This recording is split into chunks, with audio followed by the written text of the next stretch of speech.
win in St. Louis, the surprising Detroit Red Wings went home to wear the white jerseys. Knee and ankle problems aside, defenseman Steve Jason fired 5 times and hit the net on 3 to spark 2 Detroit wins. The Blues' spectacular regular season was in danger of paling next to playoff frustration. An 86-goal scorer in regular season continued to be dangerous. 2 third-period goals by Brett Hull in Game 4 put the Red Wings to the wall. But again, Tim Cheveldae held.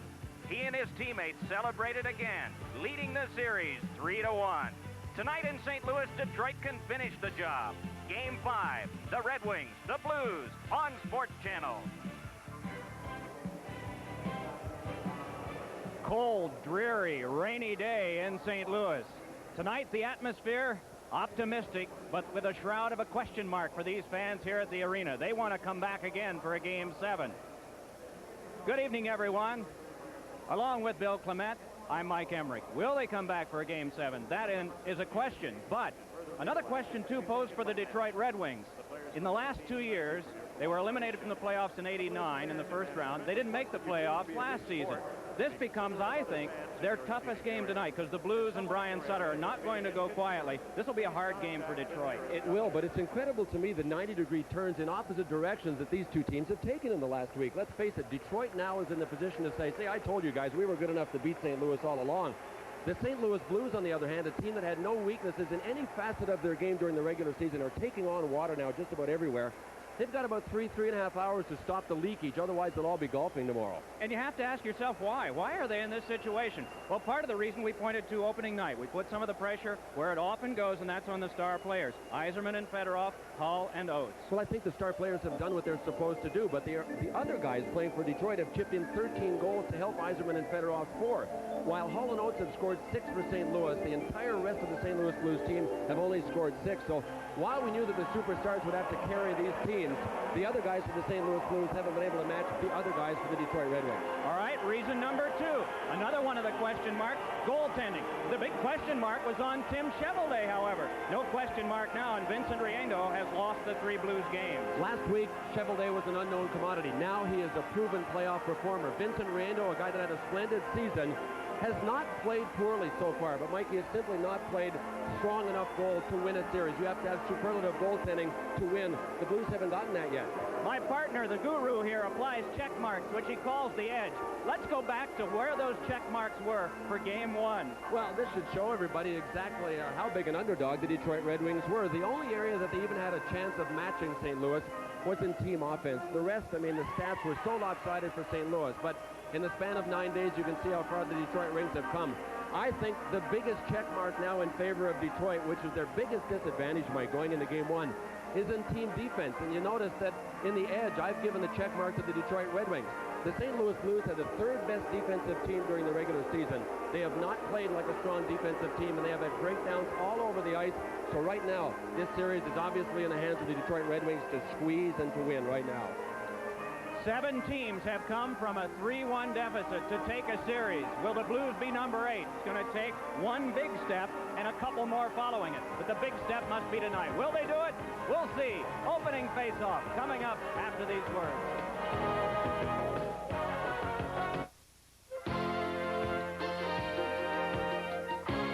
Tonight's Stanley Cup playoff game on Sports Channel America is brought to you by Extra Strength Rolaids with 1,000 milligrams of fast relief. By 8-6 athletic shoes featuring shock-absorbing gel. And by Sneaker Tamers. Sneaker Tamers insoles tame ferocious sneaker odor with the world's most powerful odor destroyer, activated charcoal.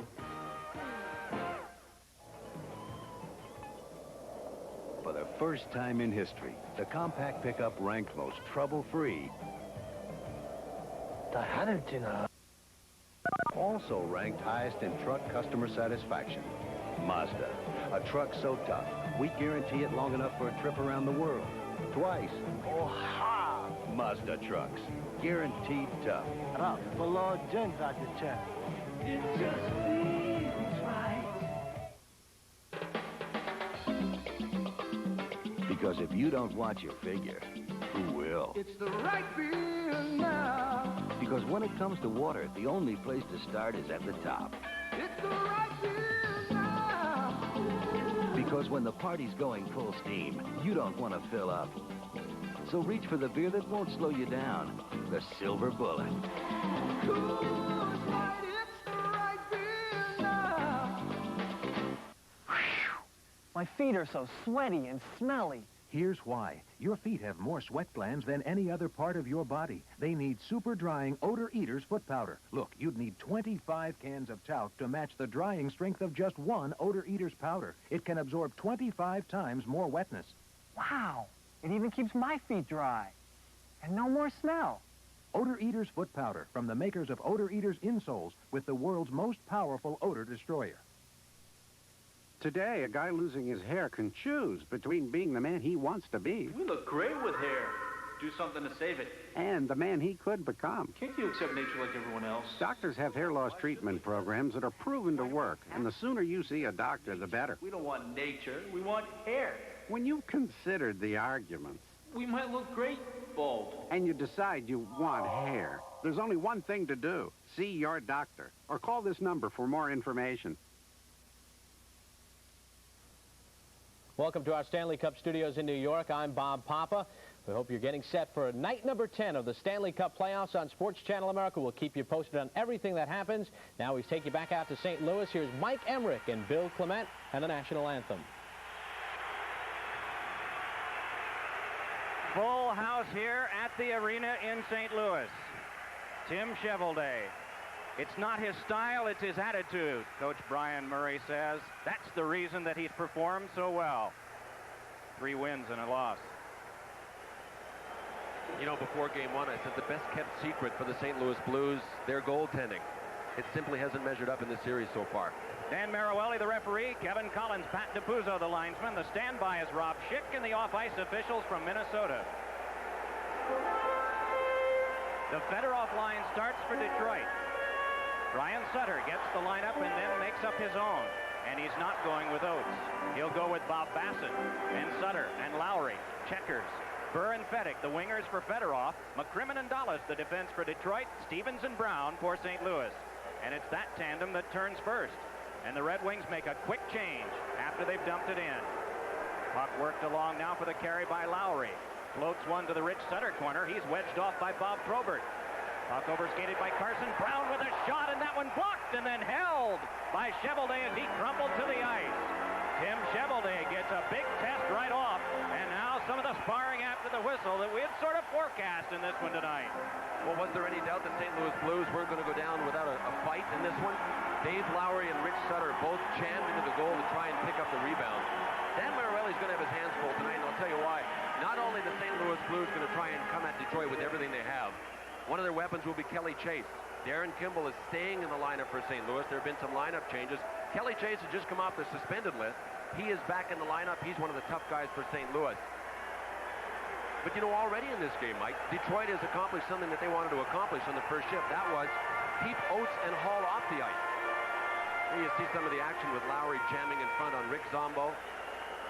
But with Fedorov starting, Brian Sutter decided not to have Hall and Oates out there against him. But as soon as the opening puck was dropped, the Fedorov line changed. Tough guy Kelly Chase out on the wing right now. Stevens with a shot, and that one kicked away. He was having words with Probert before that face-off. Puck worked ahead, and Potvin taken down by a Stevens check, but it's fed on now to Yves Racine. Racine for the Red Wings just taps it on his backhand to the corner. A shove by Potvin on Brindamore. Dump back off by Brown. Puck squibs to Probert, has to play in neutral ice. Just dumps it back in, and this becomes an onside play now as the Red Wings have stepped back in from neutral ice. Played along for Kelly Chase. Chase, who spent most of the year in the International League with the Peoria farm team. Puck turned across the goal mouth, and that tapped away by Chevelday. Laid out by Probert, who was stepped into by Chase, and the two of them sparring at one another in neutral ice. Still they shove. No stoppage of play. Kevin Collins stepped in between. Chase comes for a shift change. Cavallini, a shot that is deflected into the seats, and play is stopped.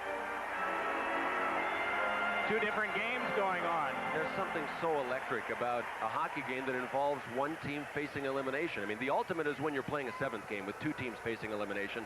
But on this last shift, Bob Probert constantly chattering at the St. Louis players, not only playing a physical game, but going at them verbally. I mean, he's done that this entire series, and he was yapping at Kelly Chase the entire time they were out there against one another.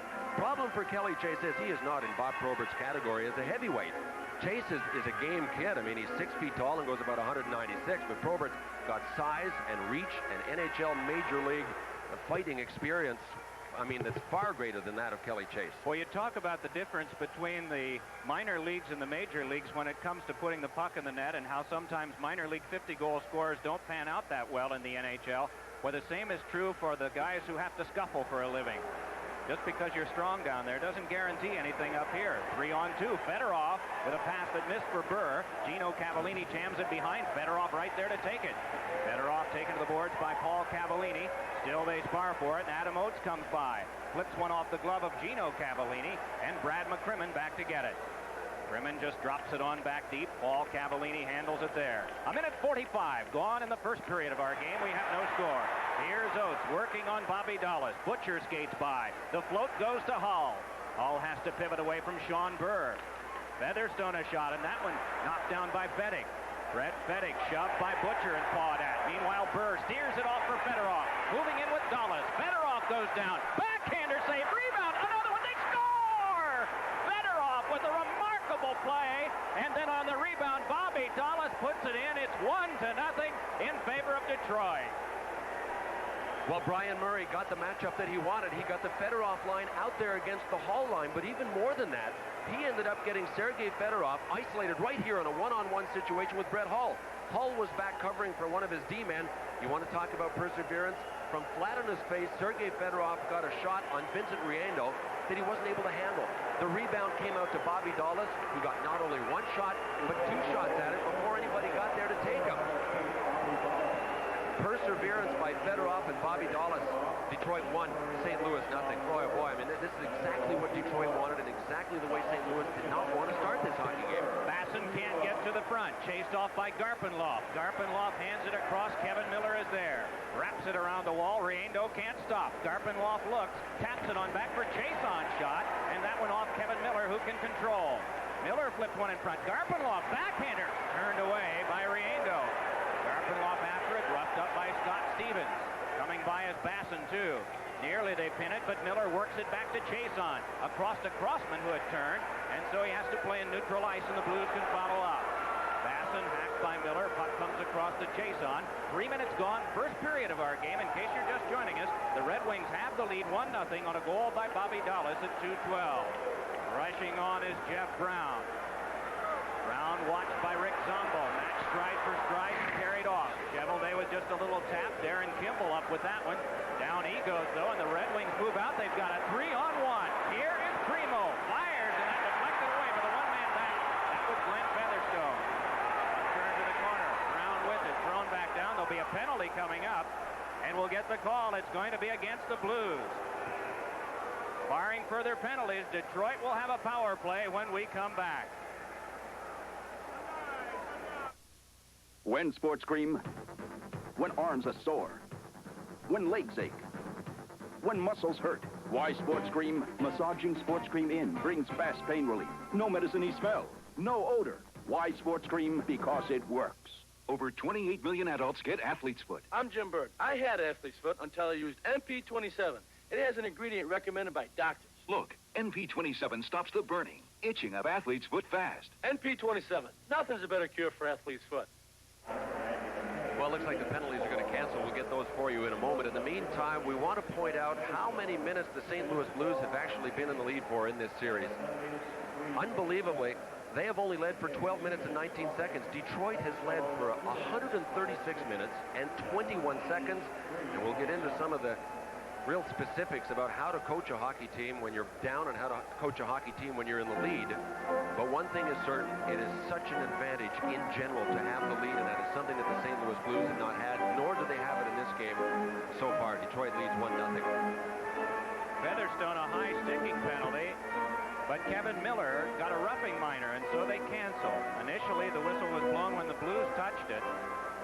But there was a little bit after the whistle. Whether that was what was penalized or whether he had them both at the same time, we don't know. For the time of those penalties, 3:27. So they still go at full tilt both sides. Burr also got an assist with Fedorov on Dallas's goal, his first of the playoffs at 2:12. Racine a shot, and that deflected to the seats by Rob Brindamore. You know, I guess it's easy for everybody to sit back and say that Brian Sutter has been possibly outcoached in this because Brian Murray has had most of the matchups. But when you have only led for 12 minutes, you don't control the blueprint. We brought that up in game one. It is so much easier to get the matchups that you need out there. For one thing, the coach that is behind has to worry all of a sudden about how to spring his offensive guys loose. He simply cannot afford to play them straight away or once he falls behind. And that is an advantage that Brian Murray has had over Brian Sutter in this entire series, except for 12 minutes. Yzerman on the tie-up with Oates. Zombo shovels one, fought away by Riendo. Right after it, the captain, Steve Yzerman, sealed up by Butcher. Trying to turn it along as Oates, and he's able to escape that hard hit from Miller. Ahead with this now comes Oates. Moves in and fires. Score!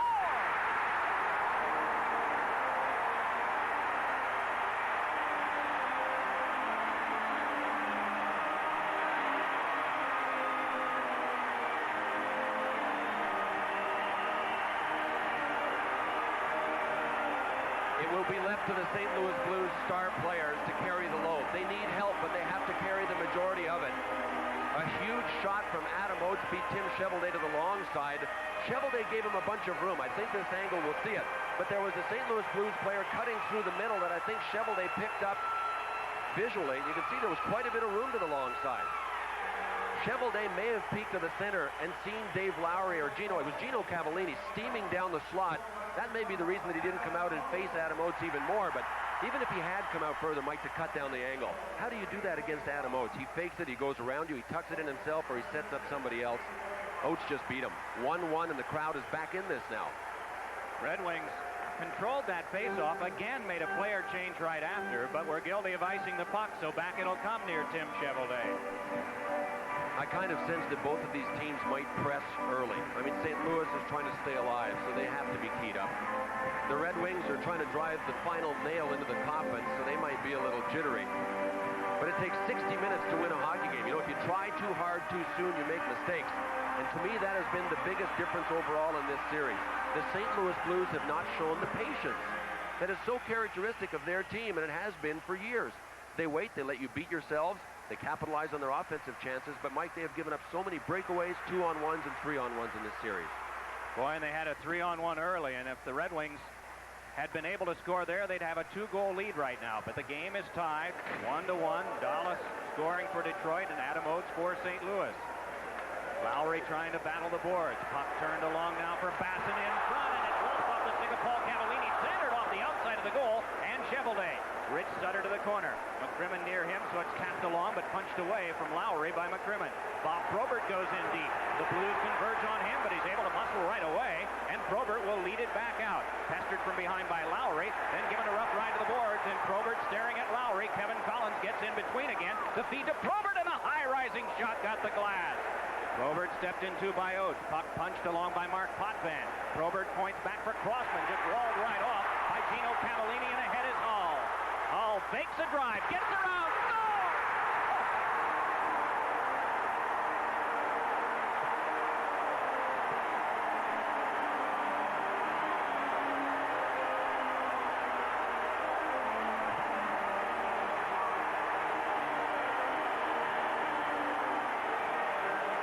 Just give me the puck, boys. Just give it to me and let me do my thing. Watch this move that Brett Hall puts on Steve Chason. Chason down for the block. Not so fast. Chason spun out. That left Hall wide open to go around him. How long did it take Brett Hall to get rid of this shot? None. And he had to put it in off the post. He hit the post twice in the first 2 minutes of Game 4. He has hit the post here, but this time he got the bounce off the post that he wanted. And St. Louis leads 2-1. Mike, one thing I want to point out on that goal, Bob Probert had an outstanding shift until he went deep into the St. Louis zone and dumped the puck back to his point man. That's when St. Louis broke out. It wasn't a good pass. Bob Probert should know he is far more valuable to his team when he can keep the play in the corners, especially when Adam Oates and Brett Hall are out there against him. Oates unassisted at 3:45. Hall unassisted at 4:58. Complexion has changed markedly in just a couple of minutes. Red Wings are deep back in that zone as the Blues try to move it along. Brindamore's pass taken by Jeff Brown.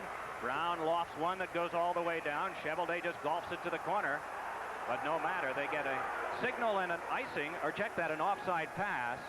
And so back it'll come away from Tim Cheveldae. It was a simpler time. A time of hope and faith in the future. Blue jeans and white t-shirts were in. And people fell in love with the Miata. A ragtop, a two-seater, a true roadster. Everyone seemed to be feeling pretty good. The Mazda Miata. It not only gives you a glimpse of the 90s, it takes you back as well. Well, now if St. Louis can hold the lead, we'll see what kind of damage they can do as far as shutting down Detroit. And they have a team that really knows how to play a defensive style when they have to. Kind of glad we got those lead time numbers in when we did. I mean, the lead changed hands so quickly here.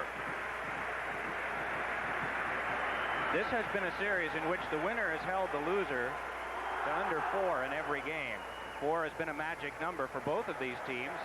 Neither of them lost in the regular season, nor have they lost in the playoffs when they were the first team to get to 4. Blues are halfway there as Butcher sends one off the glass and Zombo up with it. Puts it on the stick of Steve Yzerman, but that defended away by Paul Cavallini, and help had to come from Burr. To Racine, who looks ahead. Blocked away by Hall. Zombo covering, though, and Adam Oates moves to him. Given up to Cavallini, to Hall. A shot went off the glass.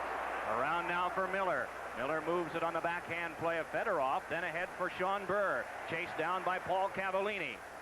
Burr and Cavallini cancel. Gino Cavallini gave it away to Fedorov behind. Fedorov tried for Burr, didn't get him. Sent one in front off Kevin Miller, and that one went wide. Brought back up by Oates. Checked off, though, by Fedorov. Flipped all the way back down by Paul Cavallini. Icing waved off. The tap by Cheveldae, the take by Dallas. 13:30 to go in the first period. 2-1 in favor of the Blues. Dallas able to get away from the forecheckers and work for Probert. Dueled, though, by Marois, and back it comes to Dallas once more. Slides across to Brad McCrimmon. 12 times in the playoffs, he's never missed. On now for Dallas, cranking it around the wall again. Riendo got a piece of it, but it came past Probert and back out now for Oates. 3 Red Wings back, and Oates has no help just yet. Darren Kimball moves to the front of the net as Oates went down. Chason lifts, and it went off the referee. Kept alive, though, by Featherstone, but given up to Crossman, and here come the Red Wings again. Moving on with it is Bob Probert. Has Carson. Fires a shot that is tipped away by Marois, then hacked around the boards. Blues move to that. Oates just flops one back. Ship change, St. Louis. 4 shots for the Blues. 3 shots for the Red Wings. 12:40 to go in the first. St. Louis in the lead 2-1. Delayed offside is wiped as the Blues clear. Chason couldn't jam it by. Rich Sutter has a man in front. Wilson pivoting. Feeds one to the slot. Checked off as Lowry. Stevens a shot. And that's blocked away by the defense. Thrown around the boards. Wilson heads to it. Taps it off for Rich Sutter. Stepped into by Primo. Coming by is Lowry again to control. Crossman on him. The feed by Wilson. Knocked loose by Primo. Pinching in Brown. Big drive. And that one held by Cheveldae. Lowry shoved with Chason and Primo as well. 12:09 left in the first. 2-1 Blues. Let's pause for this regional break. You're watching the Stanley Cup playoffs on Sports Channel. Let's go! Get ready to fly at the speed of sound this Saturday night at the South Sound Speedway as we present the Rainier Beer 125 NASCAR Winston Northwest Tour All-American Challenge Series. 125 thundering laps. On the track almost too tough to tame. Plus, on the same hot ticket, it's the NASCAR Superstocks and Bombers. Take exit 88 off I-5. Head east 2.5 miles. And you're there. At the South Sound Speedway. Sponsored by Rainier Beer and Birdwell Motors. The South Sound Speedway in Tenino. Where legends are born. On this sequence, the Red Wings had really their pair of defensemen out there that aren't as physical as the other ones. Doug Crossman, Steve Chason. Ronnie Wilson was to the side of the net. Dave Lowry was in front, and when Chason pushed him, Lowry retaliated. End result of all of this was Keith Primo came in, and both Lowry and Primo have picked up a couple of minutes for roughing here in the first period. Coincidental penalties, and those very common in the Stanley Cup playoffs. Fighting has not been, but coincidentals for roughing or high sticking or an occasional coincidental misconduct have been. Over the last 6 nights, 102 of those, 19 fights. And as you may have noticed earlier, Kevin Collins rushed in between players. They're just not allowing those fights to break out. And the referee will assess canceling penalties as he did with Primo and Lowry just a moment ago. A couple of lineup changes for the St. Louis Blues. One of them is Dave Tomlinson, scored 53 goals in Peoria this season. David Bruce, who had scored 64 in Peoria and had played up until the last game, was sent back down to Peoria when Tomlinson was called up. Tomlinson had 3 years of 27 goals in Peoria. This year had 53, but he's not a guy that will score on the rush. He's typical St. Louis. Blocker, jammer, good along the boards, drives to the net hard. Just get it to where the traffic is, and Dave Tomlinson might be able to help you with one. Set a new IHL record for power play goals in the International League. Had 27 of those. Whether he'll get duty on the power play in this game is a question. Ahead now, Garpenlaw. Sent further, though, by Kevin Miller, and he goes back after it. He and Paul Catalini go to the corner. Down goes Miller. Puck loose, and Neal's right near it, coming by as Fedorov. Kick loose over for Oates. Fedorov right on him, so it's laid behind for Garth Butcher. 11:35 to go in the first. St. Louis ahead in the game by a count of 2-1. Oates and Hall have scored for the Blues. Bobby Dallas had the first goal of the game. That for the Red Wings. Shots are 5-3. Low shot totals also common in this series. Fedorov moving ahead, trying to worm his way through. Took some lumber. Backhander save. Rebound poked wide by Hall, who was pinned deep. Puck kicked back off, though, to Burr. Dealt one along the boards. That's knocked loose by Fedorov. Brindamore after it, but Oates up with it as Miller just now getting up from having been taken down. Hall wedged off by Dallas, so plenty of time for Brad McCrimmon. Right after him, Brindamore, but he lays it along for Burr. Burr sidesteps the forechecking of Hall. Drops it for the carry back up ice by McCrimmon. Brad McCrimmon just flops it to the corner. In to get it is Stevens. After him is Burr. Stevens pass taken by Brindamore with good control. Then up for Oates. Oates drops for Brown, who carries in. The drop to Oates. Looks for Hall. Couldn't get it through to him. Puck followed up by Brindamore, and he can't get to the front. Knocked down and picked up by Brown. His shot knocked down. Loose in front.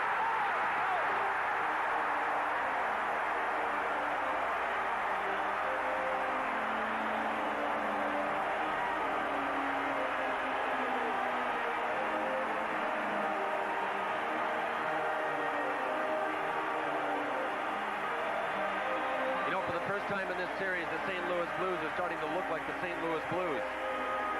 Dominant here in the first period after falling behind by one.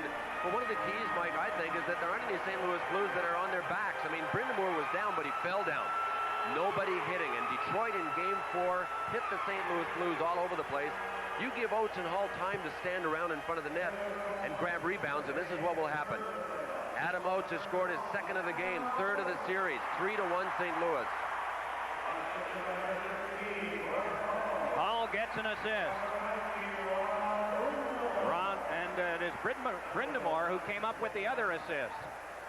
Try to spell that name the way I pronounced it. Puck dribbled behind. Jason working over there with Chase in front, and still they spar as the shot came through on Chevelday. Dan Maruelli blew the whistle, stopping play. Robert moved over to have a word with Chase, but there'll be more penalties coming up out of this. 10:05 left in the first.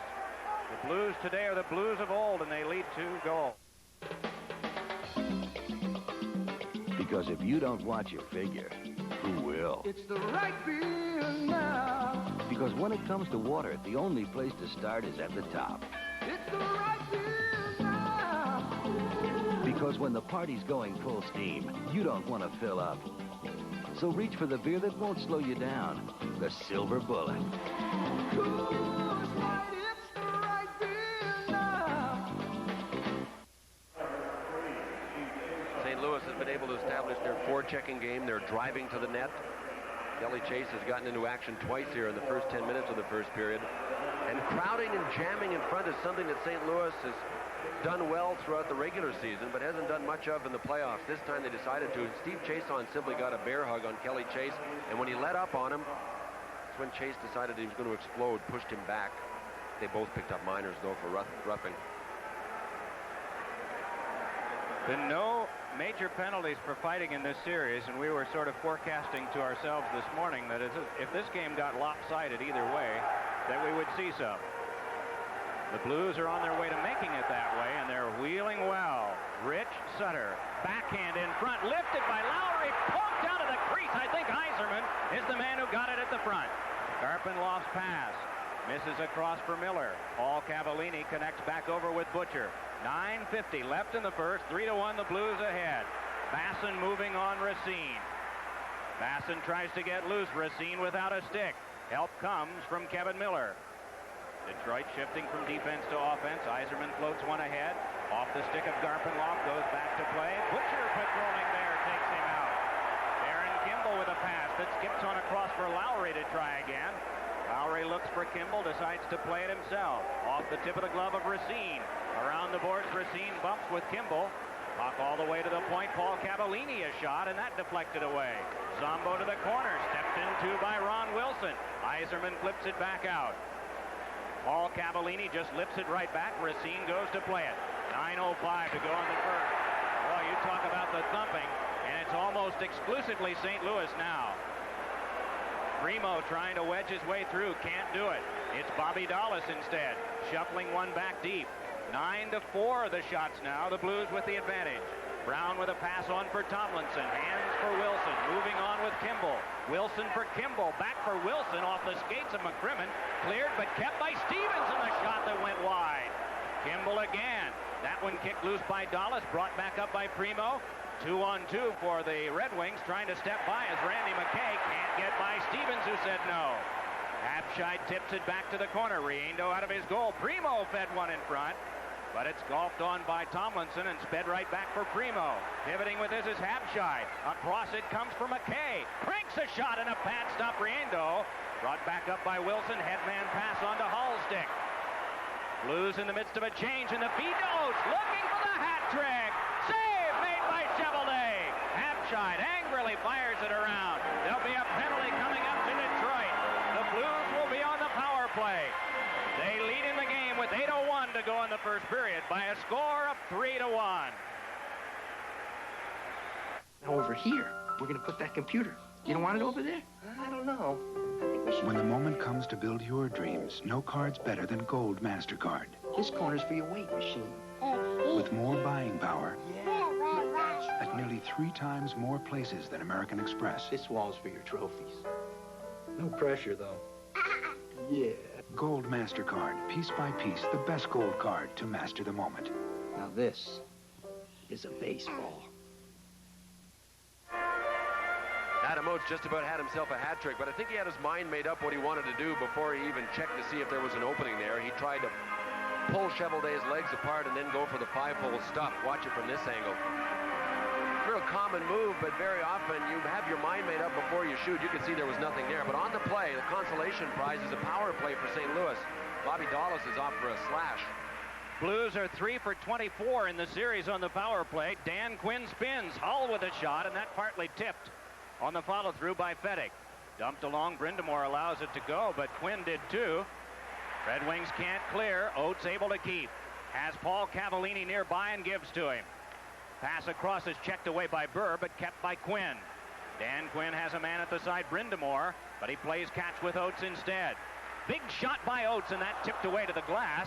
Pops down near Zombo, stepped into by Hull. Cranked around by Fettig.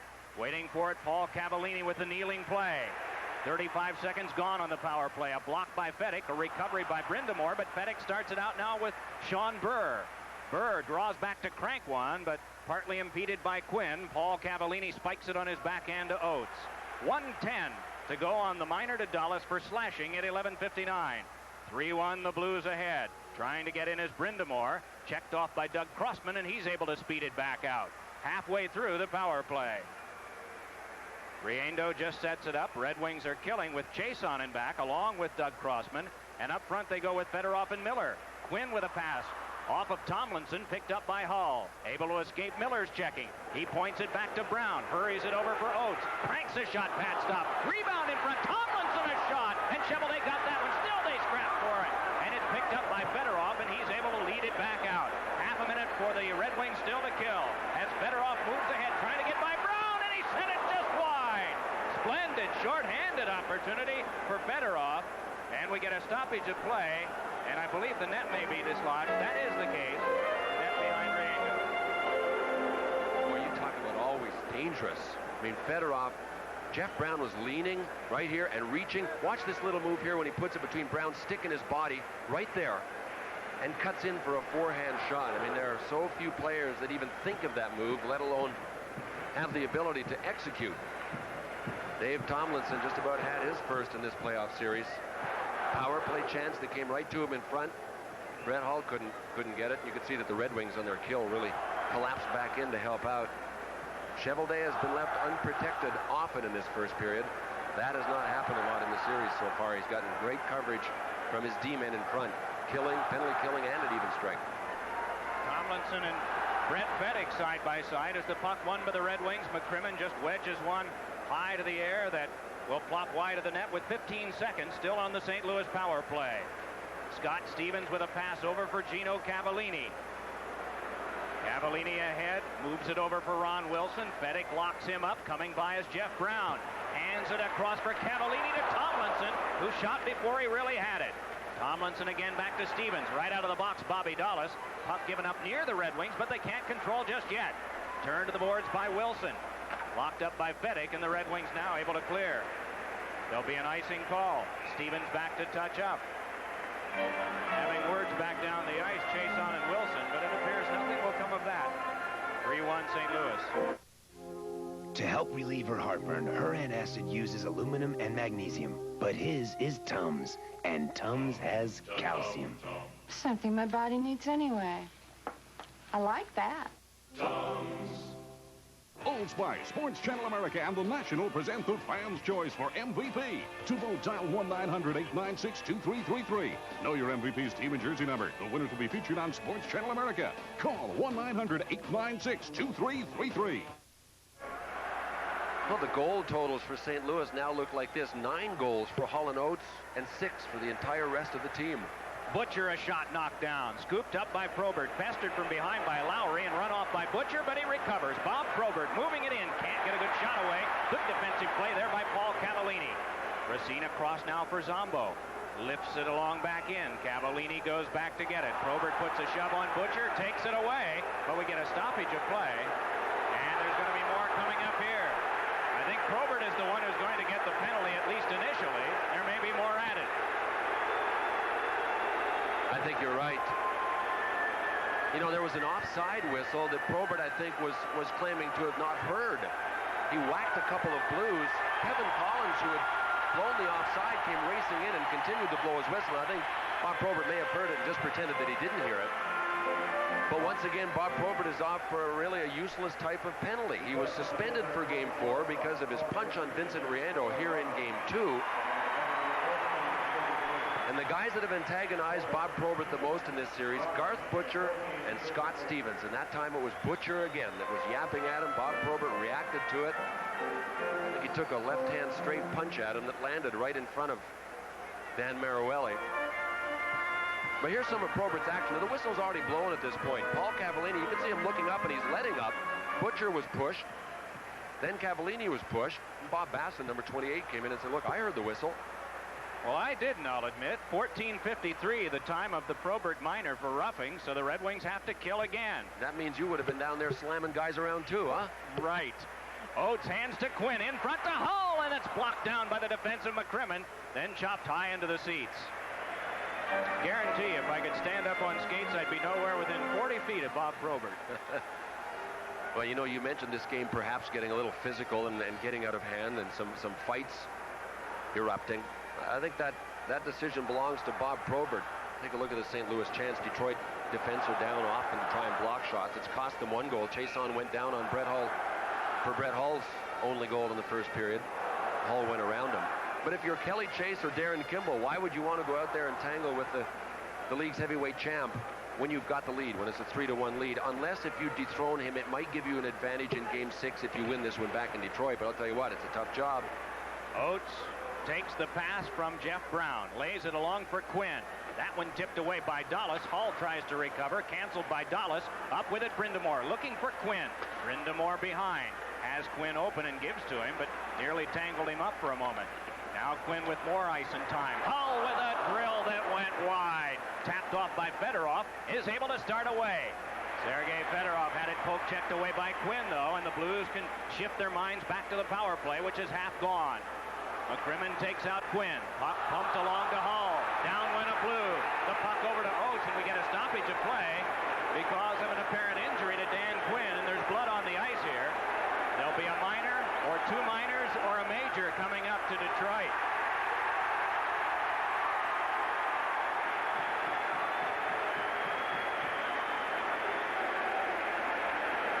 I don't think there'll be any question about this one. As long as Maruelli finds the right guy, we could be looking at a major power play. Already 55 seconds left in the penalty to Bob Probert, and it was Brad McCrimmon that went over to take Dan Quinn to the boards. At this stage, it doesn't look like he was hit up high. Maybe McCrimmon's stick did clip him in that sequence. Hard to tell. Oh, there it is. There it is. After he got up, Brad McCrimmon. He has to be gone. We'll pick it up officially when we come back.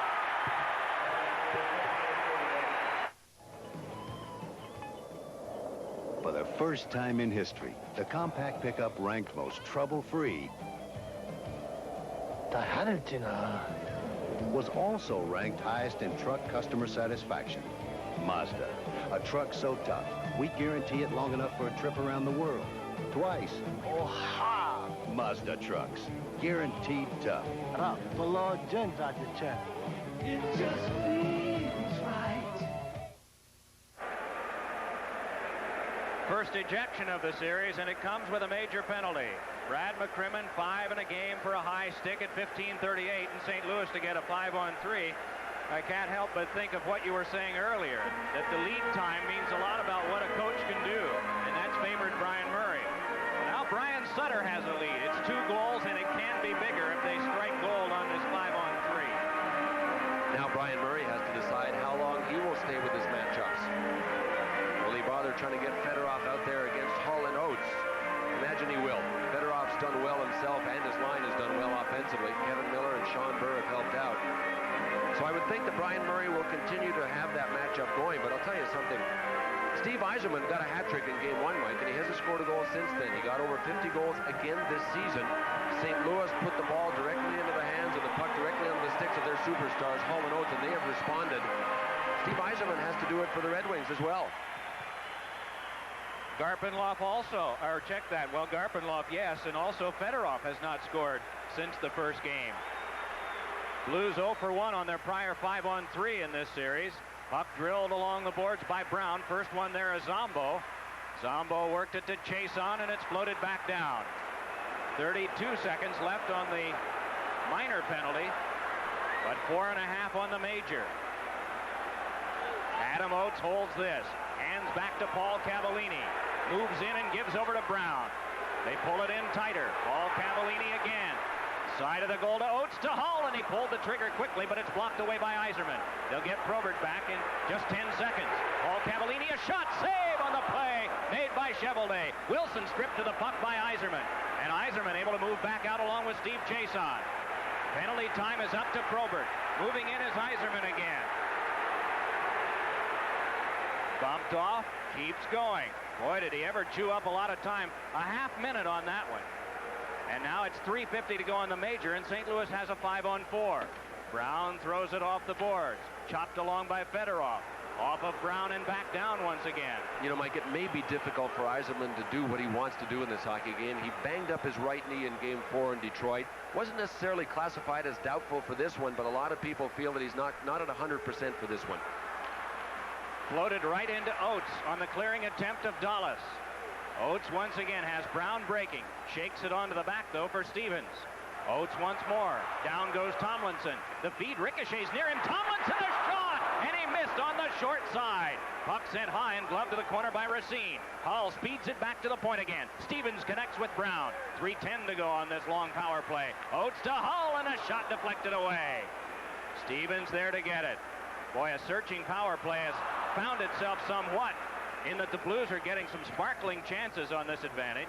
Oates across now for Hull. Shunts one across, fresh from the bench, Brindamore, but he couldn't control, and Burr sent it back down. 2:50 to go on the major penalty power play. 2:05 to go in the period, and the Blues have the lead 3-1. Moving on with this is Butcher. Hard off the corner board, Zombo makes them chase. Oates with 2 goals. Hull with 1. Bobby Dallas with the lone goal for Detroit. Nearly a steal by Burr. Back up the wing, Gino Cavallini. Stepped into by Zombo. Zombo pumped it around the boards. Burr can't clear. Zombo can, but then is unable to get much wood on it, though it plops to the safety of neutral ice. Garth Butcher takes it there. 1.5 minutes to go in the period. Cavallini, a shot blocked away by Chevelday, who craned and looked behind. Wilson there to get it. Watched by Doug Crossman. Behind for Brindamore. Right back for Wilson again. Has Butcher at the point. Returns for Wilson. Guides it around for Brindamore. Off his stick. Zombo patrolling. Zombo stepped into by Gino Cavallini, and Burr lifts it back out again. 1:08 to go in the first. 1:45 of major penalty power play time. Brindamore to Stevens. The return for Brindamore off the boards. Behind for Gino Cavallini. Along for Oates.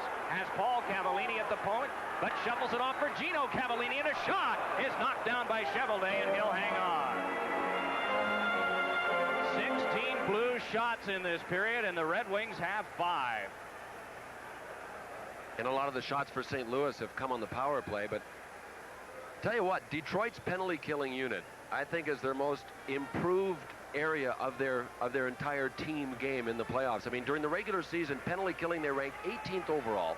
In this series, in the first 4 games, they killed off 21 of 24 St. Louis power plays, so that will tell you how they're playing. They're playing far better as a unit. I mean, they're not running around. They're not as aggressive in isolated situations. When one guy moves, they all move. You have to move as a unit of 4. You can't have individuals moving. Chevelday snapped that one up off the face-off, and Kevin Miller is able to clear it back down. 45 seconds left in the period. 1:20 on the major penalty power play. Jeff Brown brings it ahead. Hands back across for Paul Cavallini. Just shuffles one in. Chevelday has it, sets it up for Jason, and it's drilled back down again. The Red Wings have had only 2 shots in the last 10 minutes of this period. They had only 3 in the first 10 minutes. Puck popped back over to Racine again. Racine just shovels one that is blocked away. Kevin Miller was hoping to take that one and move in. On with it is Oates in the last dozen. Flips for Hull, and it went off of Racine and wide. Along the boards, Yzerman dug it out, but flipped it off Hull. And it's sent all the way back down. 5 seconds left in the period, and the Blues fans will certainly have liked the first 20 minutes. After 20 minutes, the Blues 3, the Red Wings 1. Let's pause for this regional break. You're watching the Stanley Cup playoffs tonight from the arena in St. Louis on Sports Channel. What comes next, you may ask yourself? How can it change even more, you may wonder? It was only a few years ago, wasn't it, that television was just 4 channels? Today, thanks to cable technology, it's over 40. Technology which is taking us into the future and bringing us tomorrow.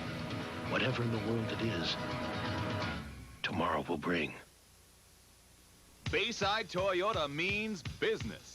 Through Sunday, purchase a new vehicle at Bayside Toyota and only $299 down delivers. Check out 1991 Corollas starting at $8,888 and 91 Camrys starting at only $10,988. Don't delay. We're dealing now. Bayside Toyota at the south end of Lake. That's Bayside Toyota, 382-2000.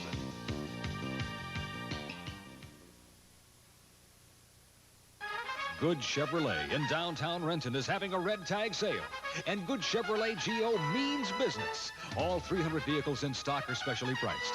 This weekend only, get red tag savings on new Chevrolet cars and trucks, Geos, van conversions, even red tag savings on used vehicles. It takes a dealership this big to bring you savings this great. It starts this Friday, but ends Sunday. So don't miss Good Chevrolet's red tag sale in downtown Renton. Prime Sports Northwest brings you the NHL at its best. From the first round of the 16-team divisional playoffs through the conference championships, Prime Sports Northwest will take you all the way to the top. The 1991 quest for the Stanley Cup and the championship series itself are on Prime Sports Northwest.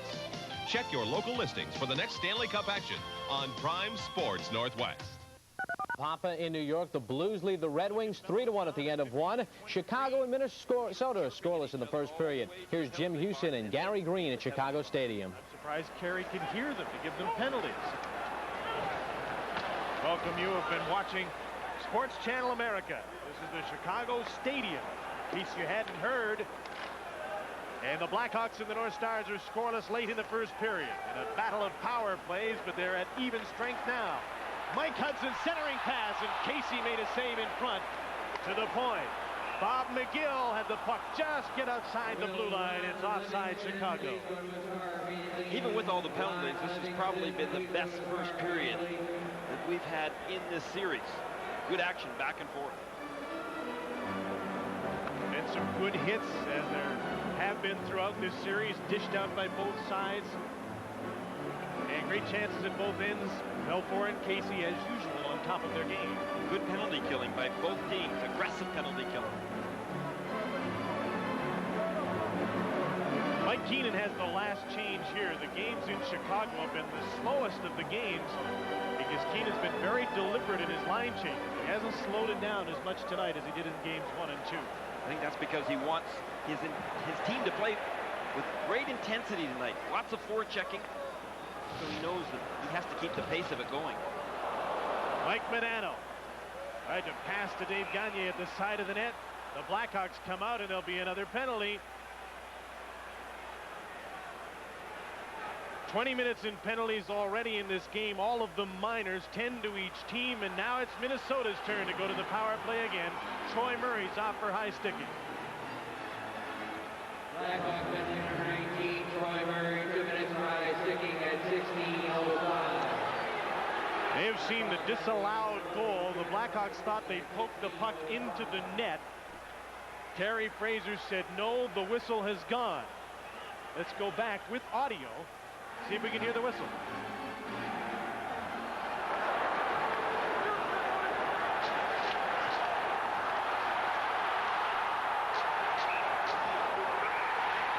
There it was. A short toot, but nevertheless, it was blown down. So you can hear the whistle in here. So the Blackhawks and North Stars are scoreless, but at least they're playing hockey tonight and not fighting. We'll get you caught up on all the scores and take a look at more Stanley Cup playoff action after this timeout on Sports Channel America. Head & Shoulders Shampoo presents the NHL's greatest hits because you never get a second chance to make a first impression. Clean, rugged hits are one of the NHL's most dramatic features. At 6 feet 4 inches, the New York Islanders' Gary Nyland is one of the league's most imposing defensemen. For enemy skaters, he's always a force to be reckoned with. On Long Island, it's Gary Nyland who delivers some of the NHL's greatest hits. Listen to my nephew. He's going to be a lawyer like me. He's even going to look like me. Oh, really? So does that mean on his first big trial day, the jury's going to notice his winning smile? Yeah. And his great suit? Yeah. Oh, his little flakes. No, dandruff from me? Oh, it can happen to perfect people. Here, just use my shampoo. Head & Shoulders? But you don't have dandruff. I rest my case. Head & Shoulders, because you never get a second chance to make a first impression.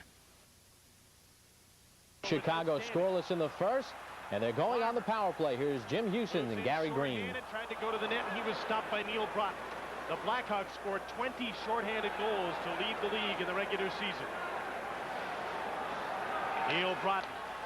Dave Gagne with a drop pass to Mark Tenorti. Broughton moves back to the point. The pass goes to the end boards. Gagne in front. Tried to get it in front. And the puck is hung up on the net, stopping play. 1:19 to go at Troy Murray's high-sticking penalty. Both teams have had a tendency in this series to play behind the net, try to throw that puck out into the crease so often rather than going out to the point. Watch Prop on the face-off alignment. He's trying to circle. He's going to do it again, though. He's trying to get a little bit of momentum going here, a little bit of speed, so that when they dump and chase, that he's going to be first man on it. But he didn't win the draw cleanly enough for it to be effective for Providence. One of the problems in this series with dump-ins for both teams, both Casey and Belfour, are pretty good at getting out behind the net to stop the puck, so it doesn't get around into the corner where the winger can get in after it. Exactly, and that combined with the wingers having done a pretty good job, if you could call it good, at running the interference to the blue line, it's made it difficult for either team to get real good possession through dumping and chasing. So the dump-ins have to get a little higher, maybe off the glass. Players have got to break through that wall, as Prop was trying to do. Minute to go in this power play. Gagne, Bobby Smith's in front, trying to stuff it in was Gagne. Loose puck in front after Belfour made the save. Cleared down the ice by Steve Larmer. Gagne's pass intercepted by Larmer. He shoots wide of the net. 45 seconds to go in the penalty to Troy Murray. Dave Gagne to Mike Modano. He dumps the puck in. Bobby Smith and Chelios race after it. Chelios took Smith out of the play.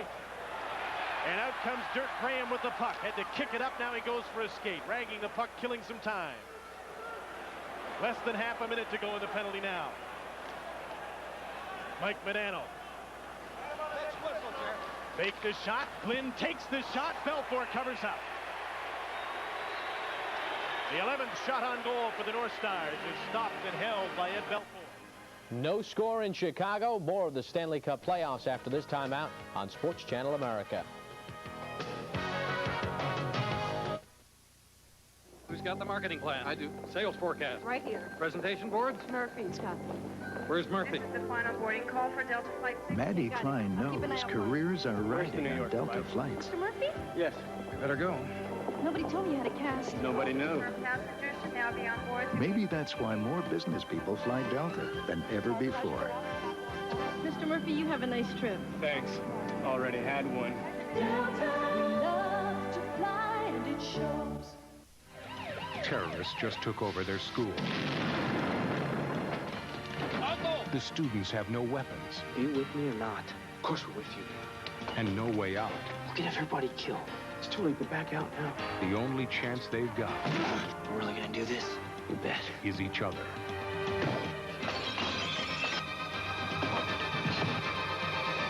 Toy Soldiers, rated R.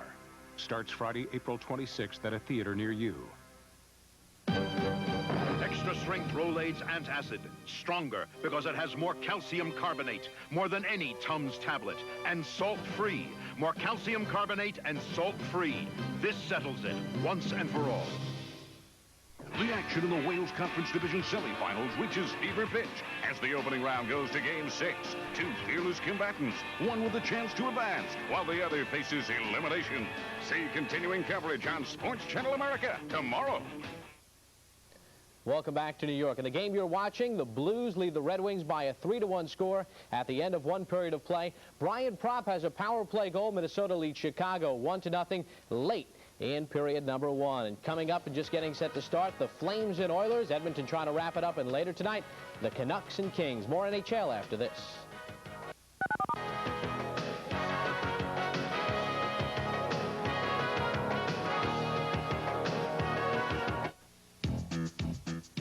Who's going to give you the tops in great taste? Dairy Queen. Who's going to give you a treat so cool it's hot? Who's going to give you the original Blizzard flavor treat? With all your favorite fruit and candy flavors, like Butterfinger Candy, Heath Bar, and Oreo. The Dairy Queen Blizzard. It's so right for right now. We treat you right. Dairy Queen. 100 years ago, men started throwing balls into peach baskets. My, how the game has grown.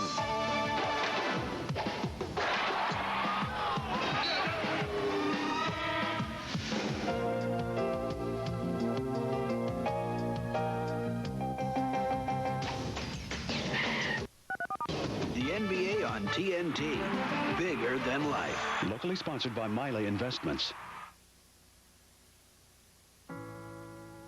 We We all grow up. Never fast enough, it seems, for some. And yet altogether too quickly for others. Along the way, learning from whomever is willing to teach us. And it's interesting, isn't it, how today our eyes get opened and our minds get broadened. Where our heroes come from and our dreams begin.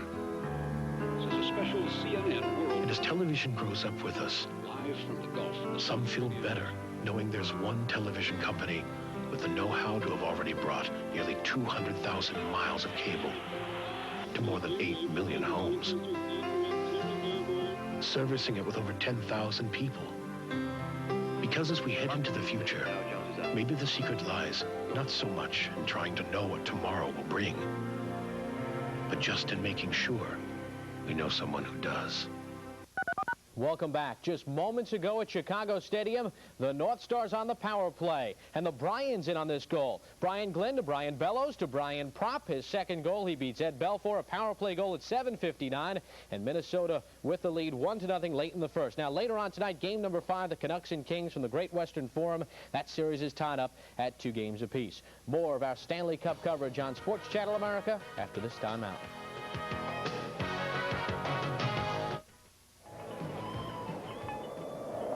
For the first time in history, the compact pickup ranked most trouble-free was also ranked highest in truck customer satisfaction. Mazda, a truck so tough, we guarantee it long enough for a trip around the world. Twice. Oha! Mazda trucks, guaranteed tough. It just feels right. When sports cream, when arms are sore, when legs ache, when muscles hurt. Why Sports Cream? Massaging Sports Cream in brings fast pain relief. No medicine-y smell, no odor. Why Sports Cream? Because it works. Over 28 million adults get athlete's foot. I'm Jim Bird. I had athlete's foot until I used NP27. It has an ingredient recommended by doctors. Look, NP27 stops the burning, itching of athlete's foot fast. NP27. Nothing's a better cure for athlete's foot. Extra strength Rolaids antacid. Stronger because it has more calcium carbonate, more than any Tums tablet. And salt-free. More calcium carbonate and salt-free. This settles it once and for all. Old Spice, in conjunction with Sports Channel America and the National, presents the Fans' Choice for Most Valuable Player. Here's a chance to cast your vote for MVP. To vote, dial 1-900-896-2333. You must know the team and jersey number of the player you want to vote for. 2 players will be elected from each of the 4 playoff rounds, 1 from each conference. Winners will be featured on Sports Channel America at the end of each round. 1-900-896-2333. It's simple, it's fun, and it's your chance to have your opinion count. Tonight's Stanley Cup playoff game on Sports Channel America is brought to you by Labatt's Blue, the crisp, clean taste of Canada's best beer. Between friends, it's true blue. Labatt's Blue. By Old Spice deodorant, because prevention is the ultimate form of protection. Count on it. And by the makers of Tums, the sodium-free antacid that's rich in calcium. Tums, for fast, effective heartburn relief. Back here again at the arena in St. Louis, the Blues will have still 38 seconds remaining on the major penalty power play. And critical to the Red Wings the rest of the game is the fact that they will not have one of their most experienced defensemen in Brad McCrimmon. And their gunners are gunning, the Blues gunners, that is. Brett Hull scored his 6th goal of the series in the first period. It started deep, really, in the St. Louis zone. Bob Probert had the puck with Adam Oates on him. And, you know, with Adam Oates checking it, you've got to force him to take it away from you. Bob Probert didn't do that. He came up with the puck and dumped it back to his defenseman very quickly, you'll see on this play. When he did, the Blues went the other way, and Hull ended up capitalizing on Steve Chason going down to try and block the shot. But the period belonged to the St. Louis Blues. As a result, they're leading 3-1.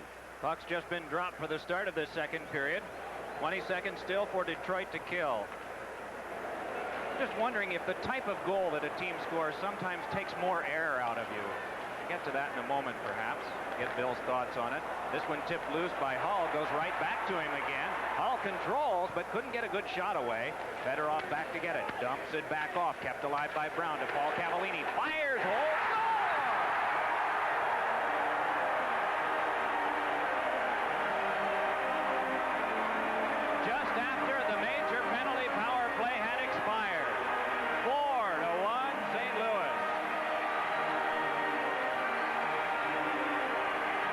just when it looked like Detroit maybe had a chance to pull something positive out of a bad first period for them by killing off a major penalty.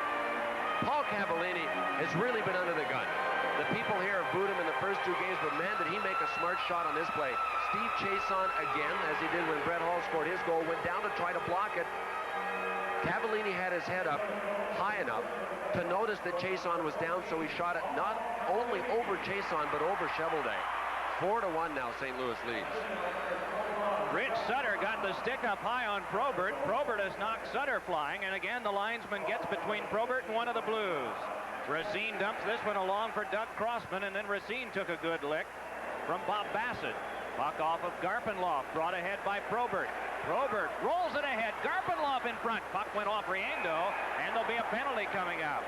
This one will be against the Blues, a hooking call, and so the Red Wings will get a power play. They trail in this one by a big chunk. 3 goals early in the second. Yeah, we just scored. No, I didn't see Kevin get hit. Kev, you okay? I wind up in the hospital, and Bob gets the winning goal. I couldn't let Kevin miss the party. I was having a pretty good time where I was. Friends deserve the best. Friendship. Just being there. The crisp, clean taste of Canada's best beer, Labatt's Blue. I have to be flat on my back to get Bob to buy me a blue. Between friends, it's true blue. Labatt's Blue. Paul Cavallini scored the St. Louis Blues' 4th goal. Now Detroit gets a chance to draw to within 2. What's the call? Bob Basson is off. I saw Butcher really hammer Bob Probert to the ice, and as active as Probert has been in dishing it out, he has taken a beating in the games that he has played in this series. Basson's off for hooking at 18:55 of the second. Here he is going back on the play as Garpenloff tried to get it over to Steve Yzerman. Scott Stevens had already slashed and broken his stick, and Butcher took down Probert, but Basson's the guy that's off. Red Wings 3 for 18 in the series on the power play. They get their first crack of the night. Yzerman off the faceoff, scoops it on back for the keep by Crossman, but it's dumped right to Butcher, and Butcher makes them chase. Paul Cavallini's goal, his first of the playoffs, came from Brown at the 42nd mark. Basson's hook at 1:05. Moving it on as Crossman lays it ahead for the carry by Jimmy Carson. Rolling it back toward Carson was Probert. This one thrown all the way back down again. Minute and a half into the second period. In case you're just joining us, the Red Wings scored first at 2:12, Bobby Dallas. But then Oates and Hull and Oates with 3 St. Louis goals, and then another early here in the second. That tally by Paul Cavallini just after the major to Brad McCrimmon had ended. Again, the Blues make the Red Wings chase it. Cheveldae just punches it across, but it's given up to Oates. Oates with a nice finesse move, and coming along to help is Rich Sutter. Sutter pawed at by Crossman, laid back down, a little keep away perhaps, as Butcher lays it over for Stevens. Into the seats this one goes, and so there'll be a face-off back in the St. Louis end. But the thing that prompted my question was, as we saw that Hull goal again at the start of the period, it was a 1-1 tie. The crowd was into it then, and then Hull just puts on a remarkable move. And I'm just wondering if a shot that's a deflection from the point maybe goes in, maybe it's not as wilting to Detroit as to being beaten like that for a go-ahead goal. I think during the regular season, that's a valid point, especially late in a hockey game if you have been working hard and getting chances but not being able to put it away, and you have a goal like that scored on you. But in the playoffs, your focus goes up, your concentration, really your degree of mental toughness really has to elevate. If it doesn't, you're in trouble, but in general, it does. And that's why you see teams that fall behind really never out of it in the playoffs. They continue to come back. They're not as fragile mentally in the playoffs. We welcome those of you who are watching us tonight on TSN, the Sports Network of Canada. Here it's 4-1 St. Louis early in the second period, and Detroit with 45 seconds still to go on a minor penalty power play. They pass it around, and Chason fires, and that one deflected wide. Racine with it behind, along for Miller. Gets it back for Racine. Open is Chason, and off the stick of Wilson it comes back to him. Chason again. Big shot by Garpenloff, and that tipped wide. Racine dumps it behind. Primo there. Turns it along, and it is Mark Habscheid Wants to get it to Miller. Checked off, though, by Paul Cavallini. 20 seconds to go on the power play. In deep to play it is Racine. Scales it off the high glass for Miller to the corner. Paul Cavallini tried to spin it by and couldn't. Primo comes in. Dumps it along to Habscheid. Points it on back to Chason. 8 seconds left on the man advantage. Chason to Racine. Across it comes to Habscheid. Flips for Racine. That one ricocheted off him and went behind. Picked up by Miller. Penalty time is up. The Blues have killed it off. Miller holds. Then back to Racine. Rips one in front. That one blocked away. Getting it is Primo. Stick loose. Puck to the back. Chason again. Shovels it off.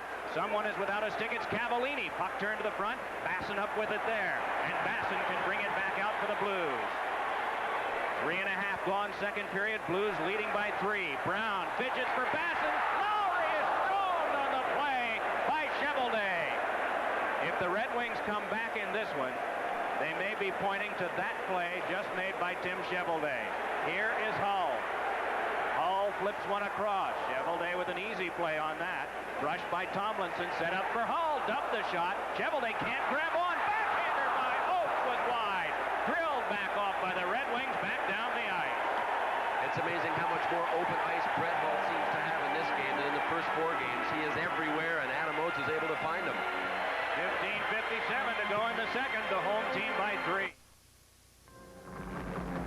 When your office is 200,000 acres of rugged woodland, and you train the men who prevent anything from happening to it, you can't depend on just any deodorant. Men count on Old Spice deodorant. It works to prevent odor, to neutralize it before it starts. There's nothing else this effective with the clean classic scent of Old Spice. You bet. Old Spice deodorant, because prevention is the ultimate form of protection. Count on it. Well, the Blues don't have their phaser set on stun here tonight. They want to put away Detroit immediately. Dave Lowry was robbed by Tim Chevelday. Those are the kinds of saves that we saw really in the first 2 games, and he made a lot more of them in games 3 and 4 in Detroit, but not in the first period. Tim Chevelday looked human for a change. Chevelday out patrolling himself on this one, just flips it back down, and he will be the one guilty of icing the puck as Featherstone touches. Like, I'm trying to see if Dan Quinn is on the bench. I haven't spotted him yet.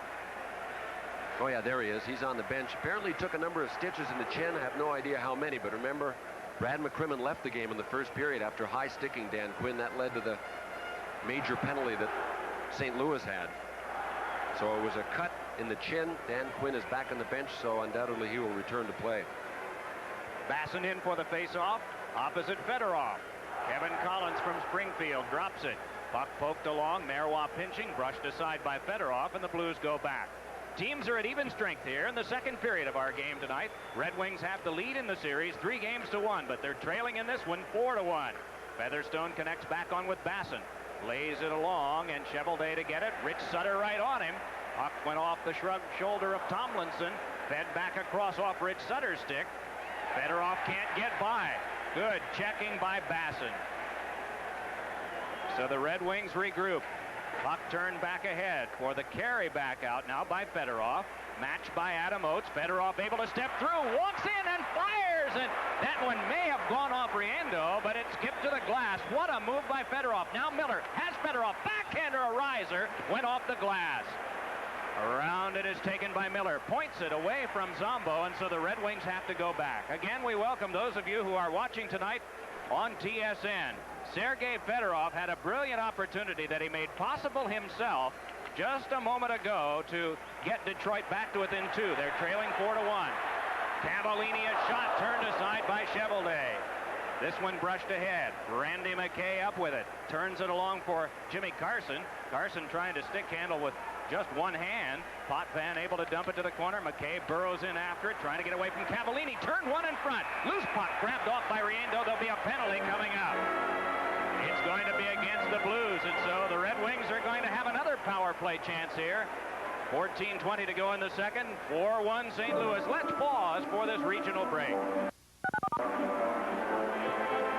You're watching the Stanley Cup playoffs on Sports Channel. Bayside Toyota means business. Through Sunday, purchase a new vehicle at Bayside Toyota and only $299 down delivered. Check out 1991 Corollas starting at $8,888 and 91 Camrys starting at only $10,988. Don't delay. We're dealing now. Bayside Toyota at the south end of Lake Union. That's Bayside Toyota, 382-2000.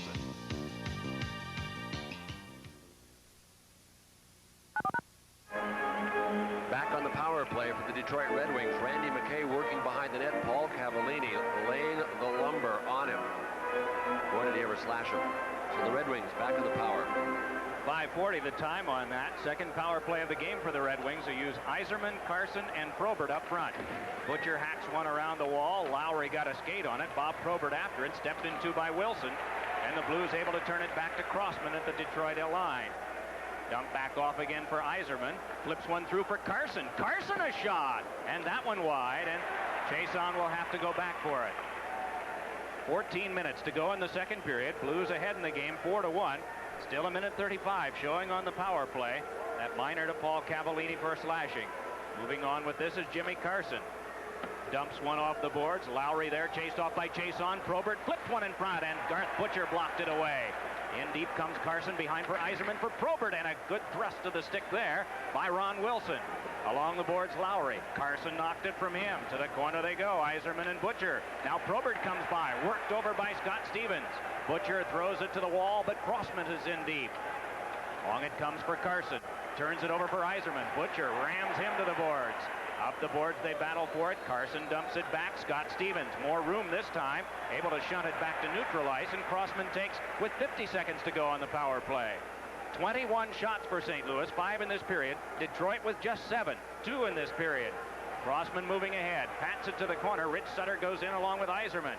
Sutter checked off by Yzerman, ran into Probert. Yzerman up with it, but he gave it away to Wilson, and back down it's sent. Chevrolet wants to get things started the other way, turning it up to Racine. Checked right off by Rich Sutter, though, and forced even deeper. Racine drops it off to Primo, who wheels. 22 seconds still to go on the man advantage. Fedorov connecting with Habscheid. Across to Kevin Miller. Shoots one, and that deflected wide by Marois. Primo checked off behind. They point it back again. Kept there by Fedorov, turned over to Racine. Fedorov once more, down to 8 seconds on the man advantage. Racine, one-timer, and it went wide. Rebound, poked loose off the boards by Habscheid, and then jammed back out again by Brindamore. Fresh from the box, Paul Cavallini nearly got into the play, but it's Habscheid to get it. Looked like he reached out of the penalty box door and stripped the puck off of Brindamore's stick. Ahead now, Fedorov fires it back around. Riendo crunches the boards to get this one, and a shift change on. Moving ahead. Oh, what a hit. Marois goes down, and crumpled to the ice is Fedorov. And play is stopped.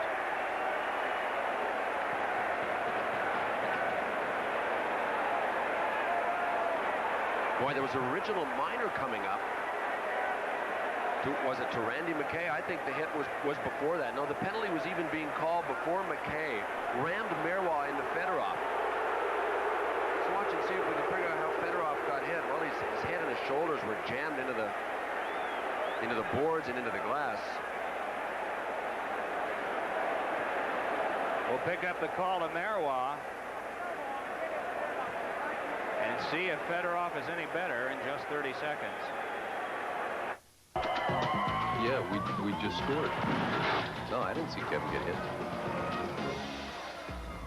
Kev, you okay? I wind up in the hospital, and Bob gets a winning goal. I couldn't let Kevin miss the party. I was having a pretty good time where I was. Friends deserve the best. Friendship. Just being there. The crisp, clean taste of Canada's best beer, Labatt's Blue. I have to be flat on my back to get Bob to buy me a blue. Between friends, it's true blue. Labatt's Blue. Pretty grim stuff here. Fedorov is still down flat. There's a certain amount of question on him for the game tonight because of stick that he caught at the eye in the fourth game at Detroit. He has been Mr. Missed Opportunity for Detroit, too, getting a shorthanded chance here tonight. 3 breakaways in the last game. He hit the crossbar on one, shot wide on another, and a third was saved. He has made so much offense for Detroit, especially when his team has been short.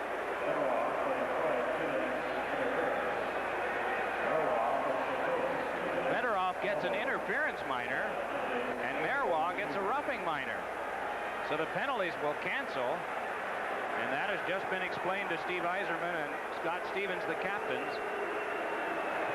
as you see Fedorov on his feet. I don't think he knows where he is. I thought it might have been a shoulder situation at first. He looks a little groggy. Doesn't look like he's... Well, you can see him grabbing the bridge of his nose, which is an indication that he is trying to get his wits about him. I thought for a moment that he might have aggravated the eye situation. They diagnosed it as a scratched cornea after Scott Stevens raked him in the eye in Game 4, but I just think we're talking about a bell-ringing situation here. Fedorov doesn't look like he knows where he is. Boy, he's had a tough series, Mike. I mean, Game 1 he played with food poisoning. Was awesome in Game 1. Game 2 he kind of tailed off, which I expected. When you're sick, very often it takes the body a couple of days to catch up. Then he went up to play in his home building and ended up getting his eyeball scratched, and now I'm not sure that he is with us. So now what does Brian Murray do? I expected him to continue that matchup, not only because he plays so well defensively against Hall & Oates, but because Fedorov's able to generate offensive chances against Hall & Oates, and let's face it, the Red Wings are down by 3. Wonder if we can see from this angle. Now, the penalty was being called for interference right now, before McKay actually started ramming Marois in. Marois looked like he came up with the elbow and squashed Fedorov's head against the glass. Marois looked like he was just trying to protect himself. Yeah, I think so. I thought at first, before we had a chance to study the first replay, that maybe Marois saw, look, I'm being taken to the boards, I might as well make the best of this situation, but I really don't think so now after having seen the replay.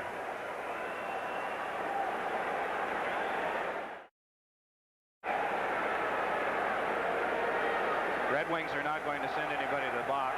Now they will.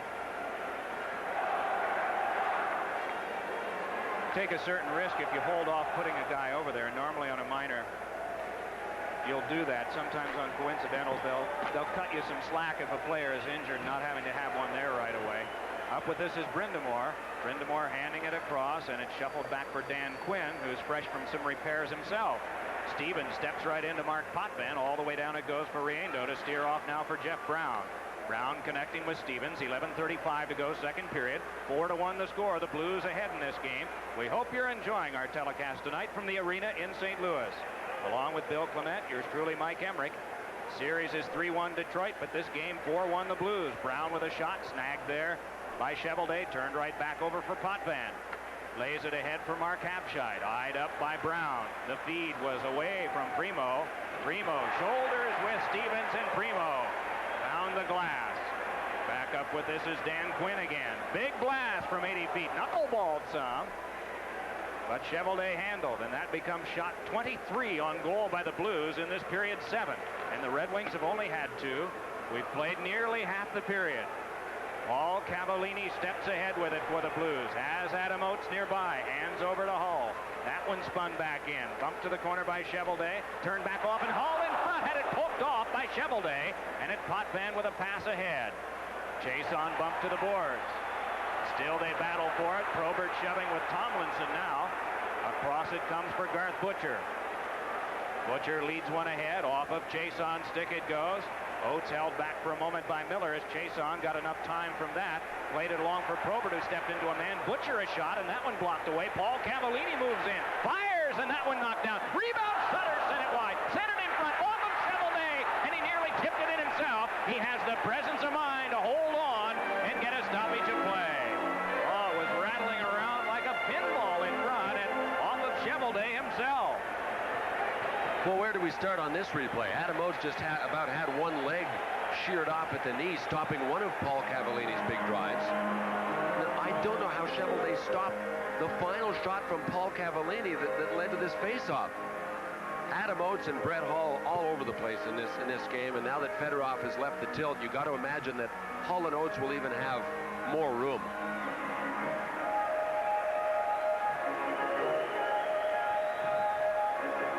I think Cheveldae saw the one that ricocheted off his skates. It was bouncing around in front, but he sure looked down quickly and had the presence of mind to seal it. That's a little fake move there by Paul Cavallini back and forth. Get a chance to see this in just a moment. You sure? Cavallini's shot after he had hit Oates. This was his second big blast. They went over to the side. Oates dumped it in front, and Cavallini right there with the jam. I mean, the puck was there waiting for him. I think Chevrolet must have just opened up his catching glove as Cavallini was trying to jam it home.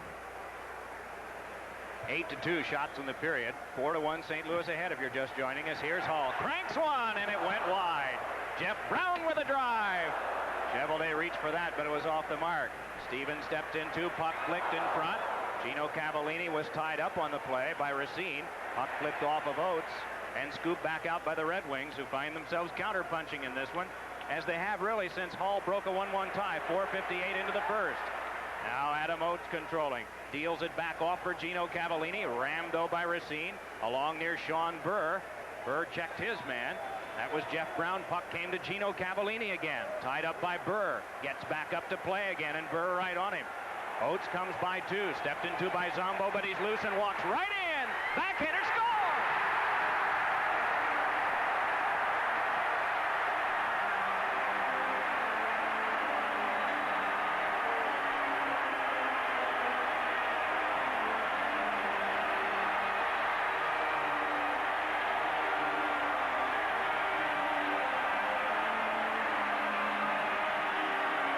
Well, the hats have begun to fly here at the St. Louis Arena.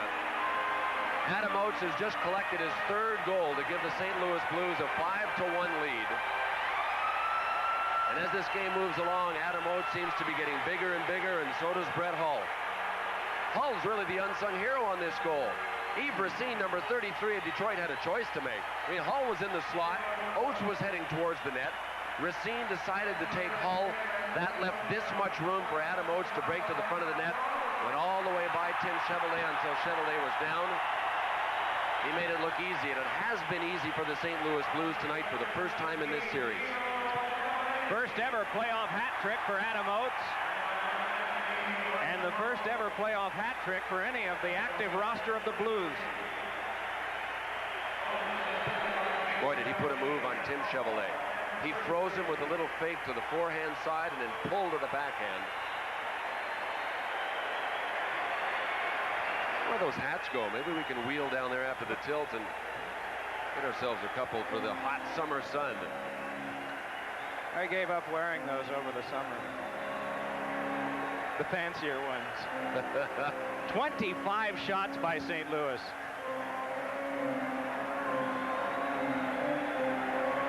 We welcome those of you who have just joined us from Sports Channel Ohio.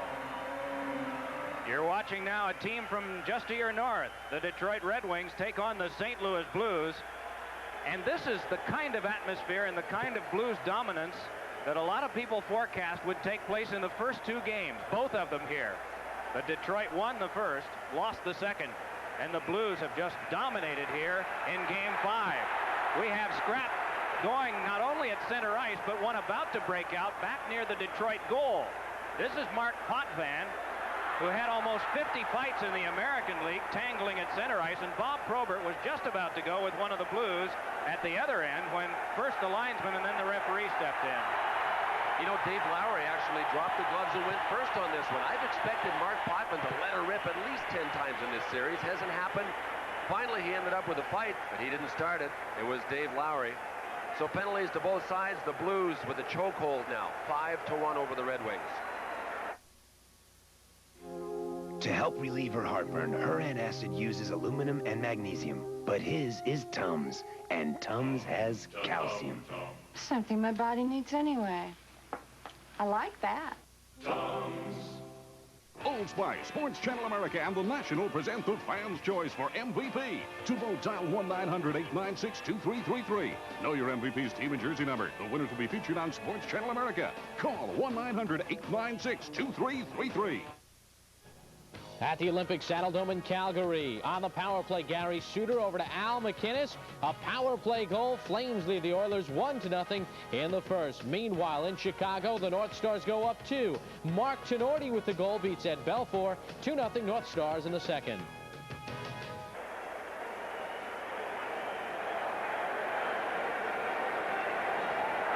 Penalties are to Potvin and Lowry, slashing and roughing minors. Mark Tenorti has just made the score at Chicago Stadium 2-0. Al McInnes has collected a power play goal at Calgary. Their backs are to the wall tonight, but they have the early lead over the Edmonton Oilers, 1-0 in the first period there. Here, St. Louis dominates. Oates with a hat trick.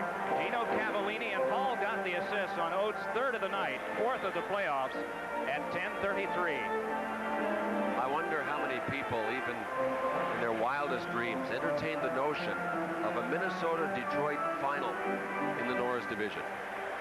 The two top teams in hockey this season during the regular season were the Chicago Blackhawks and the St. Louis Blues. Glenn Featherstone off this draw, checked high and hard by Yzerman, but ahead comes Rich Sutter. Can't beat it across, Dallas in the way. Right back on for Yzerman again. Met by Merwan, wrapped up. Yzerman escapes. Nice move. Quick shot. And that one held by Riendo as Doug Crossman was the trailer on the play and just took it and whipped it toward the goal. It looks like Brian Murray is going to have a lot of protection out there for Steve Yzerman. With the Blues leading 5-1, he has to make sure that Yzerman stays healthy, especially with Fedorov having left the game. That was Yzerman to Doug Crossman and an easy save for Riendo. But Randy McKay and Bob Probert on this last shift were patrolling the wings for Steve Yzerman.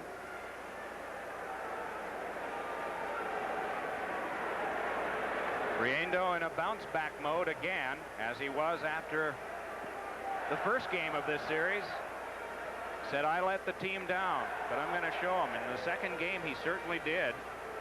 But then 2 games in Detroit, in which he faced countless 3-on-1s, 2-on-1s, 3-on-2s, and breakaways. And quick shots off of faceoffs. That was another concern of Brian Sutter, losing faceoffs and seeing the opposition get a chance right off it. Not too many concerns for Brian Sutter at this phase of the game. 8.5 to go in the second period, and his team ahead here on home ice by 4. 5-1 is the score. Chase on to Zombo. And it is the Red Wings who've been the reeling, counter-punching sort of team that they forced St. Louis to be in 3 of the previous 4 contests. It is Chason leading it ahead. Has Jimmy Carson nearby. Sends it off for Fettig, but Riendo just whips it right back. Lifted high by Paul Cavallini. Chason will go back to get it. Chason spins, flips one off Kelly Chase. Butcher along with that. Flips back for Chase, followed up by Brindamore. Dipped back in again on the backhand. Cheveldae just scoops it along. Fettig waiting for it. Blues in the midst of a change. They have Hall out once more. It is Scott Stevens laying it across for Butcher. 7:45. Good pass. Gino Cavallini. A shot is off Cheveldae and then deflected wide by Zombo, but all of that called back. 26 shots for St. Louis and just 8. 3 in this period for Detroit. You know, one of the luxuries now that Brian Sutter has, doesn't have to move Adam Oates and Brett Hall around. The 2 games in Detroit, games 3 and 4, he had to try and spring them loose, so he not only played them together, but he played them apart. He put them on different line combinations, so many that I think people got dizzy trying to count them. Now that St. Louis has the lead and the way Brett Hall and Adam Oates are playing, he can simply keep them together and play Detroit straight away. Hall back on for Gino Cavallini. We welcome those of you from Sports Channel New England who have just joined our telecast here from the arena in St. Louis. 5-1. St. Louis facing elimination is ahead in this game as Oates takes it from Gino Cavallini. Oates with a hat trick. Hall with a goal. Going for 2. Shoots one in front that's tipped aside off of Cavallini. Hall again. Sends it right back for Brown. This one flourished behind now. Moving with it is Oates. Out for Hall, and he spiked it wide. Boy, Cheveldae and his nightmares in thinking about what this series might unfold in front of him has to be thinking of the way the traffic's been generated in this game, and you've seen a good example of that. Thus, those of you who've just joined us on this last shift. When you fall behind, Mike, and especially when you fall behind by 4 goals, pretty well the first thing that goes is the hitting game. That is something that Detroit really thrived on in the 2 games at home that they played. But here, I mean, it was early. As soon as St. Louis took the lead, Detroit led in this game, believe it or not, for a little while on Bobby Dallas's goal. But as soon as St. Louis took the lead, it really seemed to take the head out of the Red Wings. Finally, the play was stopped on this one, but Adam Oates and Brett Hall have been standing up with lots of room every time they've come across the blue line. That was kind of why I asked the question about Hall's goal, as sparkling as it was, because all of a sudden it seemed like Detroit was gone, and there were 5 minutes that passed before St. Louis widened the lead to 2 goals at 3-1. Well, the Red Wings knew it would be difficult in here. You know, you think that a team is so focused and so mentally ready to play in the playoffs that one goal, no matter how it is scored, really can't throw you off your game. That may have happened, but it may just be St. Louis's night here. They may have been ready to dominate no matter what Detroit did. 2 aside, continue the battle. Along with it is Zombo.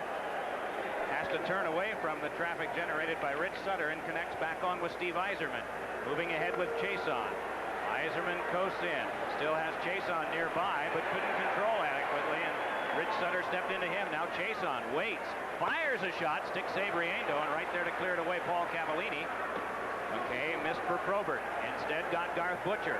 Butcher able to step ahead with this one. Ran into Yzerman, but was able to muscle it back down. Clock down to 6 minutes to go here in the second period. Probert kicks to control, hands it back up for McKay. Away from Kimball. McKay can't get any further. Brindamore, nice finesse move on Zombo. Brindamore with an opening. Moves in and feeds one across, but Ron Wilson had already been canceled out. They battle on the boards for it. Yzerman trying to kick it away and then lift it. Now on second effort does, and Randy McKay says, okay, let's go. And a couple of heavyweights, McKay and Kimball.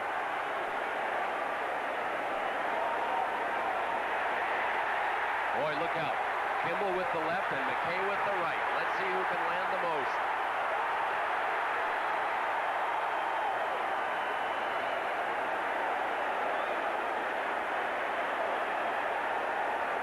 Both of these guys had 20 fights during the course of the season.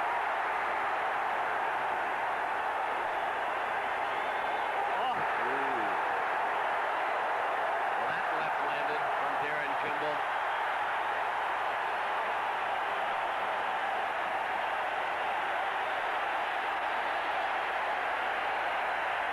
Ladies and gentlemen, there will be no minor penalties on this one.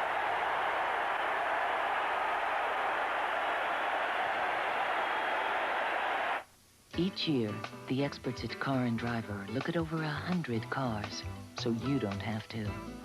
From the current new cars, they just picked their 10 best. At the most, you'll probably only buy one of them.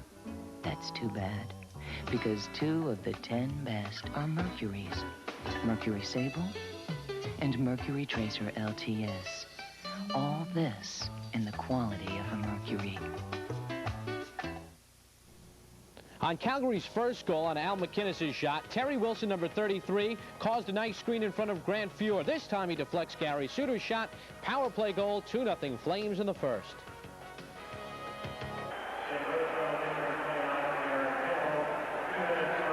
Well, it sounds like Darren Kimball is going to get an extra 2 on this one. McKay has received 5. Kimball's got 5 and 2. High sticking. The extra 2 to Kimball. That's a pretty good test for Randy McKay's arm as well. He came back to action in Detroit in this series. He had severed a couple of tendons in his forearm and his right arm back in January, and it was doubtful that Randy McKay would ever even play again, let alone so early. Brian Murray was telling us this morning that he didn't plan on McKay playing at all this season, if ever again. That's how close McKay came to severing nerves in his arm as well, but looked like it held up pretty well against Kimball. Kimball got 7, and with 5:39 to go, he departed to the cheers of the fans. McKay just got the single fighting major. So Detroit has had now their 4th successive power play in this period. But they haven't generated a thing. This is their 4th power play, and in the period they've had 4 shots.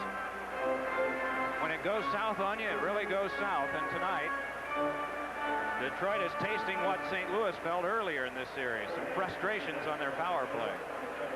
Think they've crossed Argentina yet? Close. They're in the mountains. Crossman lays it back across for Racine.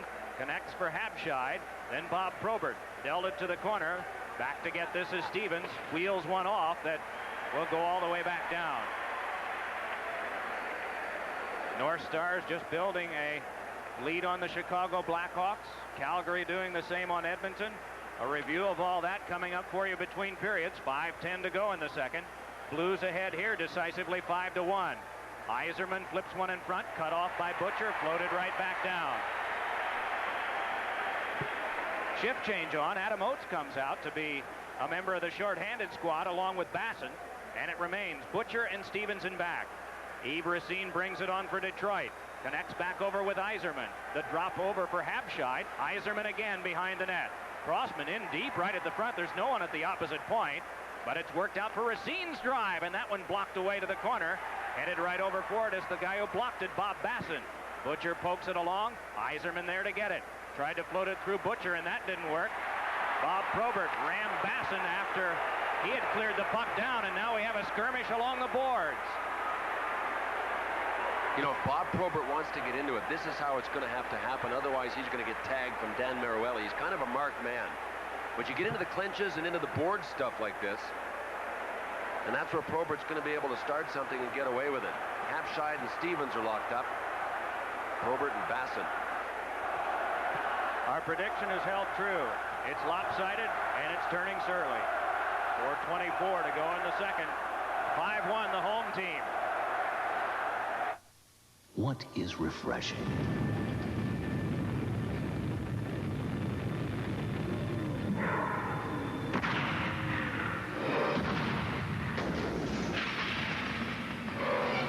It's the taste.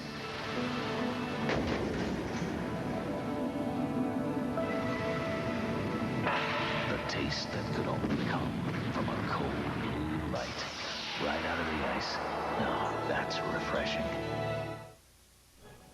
The North Stars piling it on in Chicago. Brian Bellows over to Dave Gagne. Try once, try twice, get the goal, his third. Then 30 seconds later, Bellows will take the shot. Veteran Bobby Smith bangs it home. Ed Belfour is out. Dominic Hasek is in. North Stars in control. Bill talked about the play on the boards. The officials have been told you call hits from behind that look like that. But there was more that came out of it.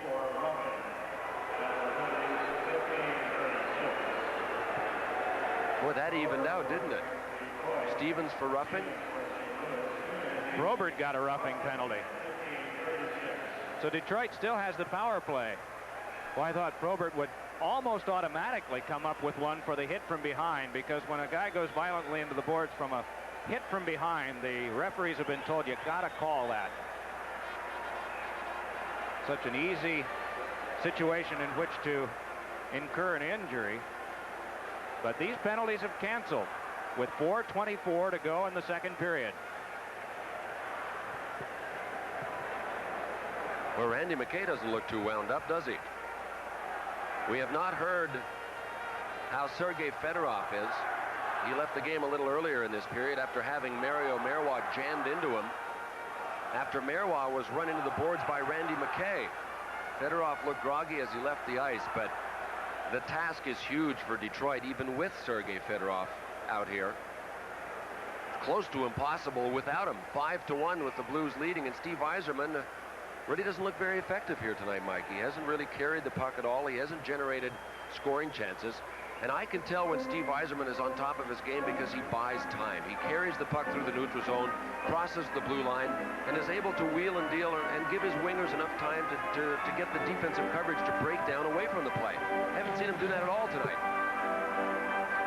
He's out there right now, and he's in opposite Ron Wilson for the faceoff. You saw an even more surprising score. I think the Blues were expected in many people's minds to stage quite a comeback here tonight and at least show what everyone had thought they had at the start of this series, and they've done just that. But Minnesota with a 4-0 lead on the Chicago Blackhawks at Chicago Stadium. After some skirmishing in the warm-up in Game 4 at Minnesota. That series even at 2 games apiece. Yzerman trying to fish it in deep, but there to get it is Jeff Brown, just laces it off the wall. Chason tries a difficult one-time keep and can't. Wilson on now for Lowry. Lowry tries to get by. Primo was back helping, but here's Paul Cavallini with a shot that is stopped by Cheveldae. He thought it might have trickled behind, but he's able to hang on. 3 seconds left on a Detroit power play. You know, even shorthanded, the St. Louis Blues defensemen have been so much more involved in the offensive end of things in this hockey game. Coming into tonight's game in this series, the Detroit defensemen had scored 6 goals. St. Louis only had 1, and Jeff Brown had scored that one, but Paul Cavallini blasted one home in this tilt. He got the 5th Blues goal. He got the 4th Blues goal. Just about had himself another one right there. But to me, that is one of the biggest surprises in this series, is the contributions both defensively and offensively, before tonight's game at least, by the Red Wings defense. Zombo scored a goal. Brad McCrimmon scored a goal here in Game 1. Chason has 3 goals. And they had been tight defensively up until Game 5 here tonight. The Red Wings in the regular season only got 9% of their goals from their defensemen. But here in the playoffs, counting Dallas's goal tonight, they've scored 18 and had 7 coming from the defense as a shot by Featherstone, blocked away by Cheveldae. Penalty time is up to the Blues. That extra minor that was tacked on to Kimball. This one flipped right in on goal by Marois, and Cheveldae had to steer that one aside. 14-4, the shots in the period. 30-9 in the game, St. Louis. Kevin Miller up with this, starts the rush back out for the Red Wings. Watched by Marois, tries to finesse by, does, but lost control as he was wedged out by Featherstone, and Miller is hurt now. Whistle blown and play stopped. And again, a Red Wing has to get some help. Well, it'll be interesting to see if Dan Maruelli calls anything, because he was right behind the play, didn't put his arm up, and it took Miller going down in apparent pain to get him to blow the play down. And you could see a stick, looked like it grazed him on the side of the face. Who's going back there to get him? Is it Featherstone? No, but it was a stick that caught him before he actually went down.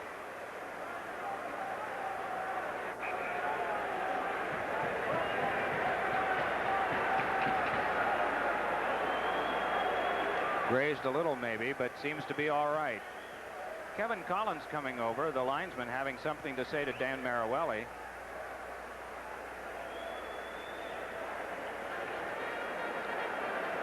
Everything seems to be okay. So a face-off to occur near Riendo with 3:10 to go in the second period. If you're just joining us, Oates with a hat trick, Hull and Paul Cavallini the goal scorers for St. Louis. Bobby Dallas the lone Red Wings goal, and that was the first one of the game. And it looked as though Detroit was coiled and ready to get another. Riendo made a big save on a 2-on-1 break that the Red Wings had. And then on came the St. Louis machine that had been dormant for so long. Cheveldae punches this one away. Zombo took the hit from Gino Cavallini. Tried to feed for Fedek. This one cut off by Oates. Taken down by Habscheid. Puck skipped along for Zombo. Flips one for Fedek. Followed up by the Red Wings again, and Dallas able to start away. Back checked away by Hull, and he just works it back to Marois, then to Featherstone. 2:35 to go in the second. St. Louis up by 4. Zombo cuts that pass, steers it on for Burr. Playing neutral ice right now, and a little scrambly. Dallas watched by Adam Oates. Oates and Hull both in a forechecking role that time. Burr with a pass ahead. This one tipped loose by Fedek, spun back out by Tomlinson, and the Red Wings will go back to get it. Squibs right near Cheveldae on its edge, and so played by Crossman. Doug Crossman's pass chipped loose off of Primo, followed up by Crossman, tripped up. Quickly the arm of Dan Maruelli comes up. The Blues will be penalized in Detroit to get their 5th successive power play in the period. A period in which they have had only 4 shots on goal. And in the minor that was assessed to Kimball, they didn't get a shot at all. Tripping is the call on Dan Quinn. Pretty straightforward call on this one. Right there.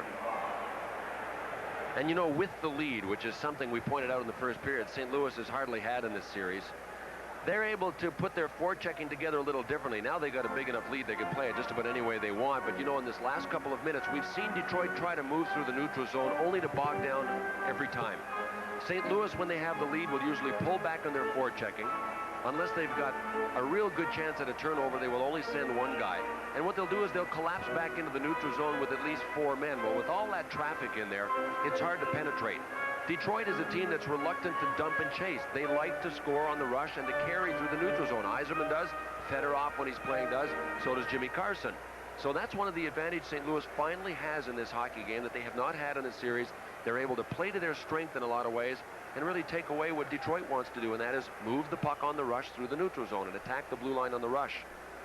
Third best defensive team in the league came into tonight, 14th out of the 16 teams in, but this will help their average as well as their confidence the way that they're playing in this one tonight. And they have such checking skills that they're so strong when they have a lead like this one. They play so well with a lead, and there are a lot of reasons for it. Miller pivoting away from the forechecking of Lowry. Miller with a pass ahead, kicked by Yzerman, picked up by Butcher, floated back in deep. We've seen in these playoffs how teams will do a lot of things out of character that they didn't do in the regular season, and their performance will change. I imagine it follows that individual players change at playoff time sometimes, surprisingly out of character too. Butcher flicks one back out. Chevrolet back for a little tap onto Crossman, wedges one off the glass, and it's picked up by Miller right along for Yzerman. Moves up with chase on. Yzerman to the slot, shovels one, save Riendo, rebound. Still they scrap for it. Probert tussling there with Stevens, and finally Riendo able to reach out and grab and hold on. That's no change for Probert, nor is it for Stevens. Those aren't a couple of the guys I was thinking about when I was thinking about character change. Probert kind of played possum on this play. He was standing there with Stevens hanging on him. He had his head down almost as if he was hurt. As soon as Stevens let up on him, boom, he exploded up with a little left-hand shot under the chin, it looked like. That's as much room as Steve Yzerman has had in this game, and it's taken a power play for him to cross the blue line, move to a shooting position, and get a shot away. I still don't think he got the snap away that he wanted. See, when he crosses here, St. Louis just collapsed back in. He got decent shot away, but it didn't seem to have the snap that an Yzerman wrist shot or snap shot from that area usually has. When this fighting was continuing in front, you see Bob Probert right there with his head down. He stayed like that for a good 4 or 5 seconds. All of a sudden came out of it and woke up with a straight uppercut. We were told that Yzerman was limping the last shift of the Game 4 in Detroit. And it was speculated that it was his right knee, and in a situation like that, he would probably have quite a bit of weight on his right knee for a shot like that, wouldn't he? Yeah, but when you're in the heat of the battle, those things hardly make a difference. And Yzerman, to me, was even limping this morning when he walked into the building, but he hasn't really shown that many effects of a banged-up knee. And we mentioned earlier that he was never classified as doubtful for this one, even though he did get banged up, and he's getting a lot of ice time now that Fedorov is out. We remember his courageous return from a right knee problem in third round in 1988 against the Edmonton Oilers. This one wrapped around, up with it is Carson, then Primo. Tried to get it to the back, but that spike loose by Wilson. Works it through Lowry in the last 20 seconds of this power play to the Red Wings. 22 seconds to go in the period. If you're just joining us, 5-1 in favor of St. Louis. Ahead it comes now for Yzerman, moving along with Jimmy Carson. Way offside was Primo, and so things break down again on the Detroit power play, which has gotten just one shot, and that was the one from Yzerman on this man advantage. Their 5th successive one in the period. Shots are 30-10, St. Louis. I think Keith Primo still is learning a lot about pro hockey, learning a lot about the NHL, and learning a lot about Steve Yzerman. One thing that has to register when Yzerman comes to the blue line, respect his ability with the puck and don't go offside. Primo just made a beeline on the left side, was going to rock it in, expected to get it from Steve Yzerman, but you can't force the superstars. You have to wait till they're ready to give it to you, because you know what? Their instincts are better than yours. They'll know when to give it to you more than you'll know when you should get it. To the last 3 seconds of the period, Riendo dumps it off. Zombo comes along to step into Bass, and they stare at one another. Quinn comes in for a little extra one too. But quietly, this period comes to a close. 5-1 St. Louis at the end of 2.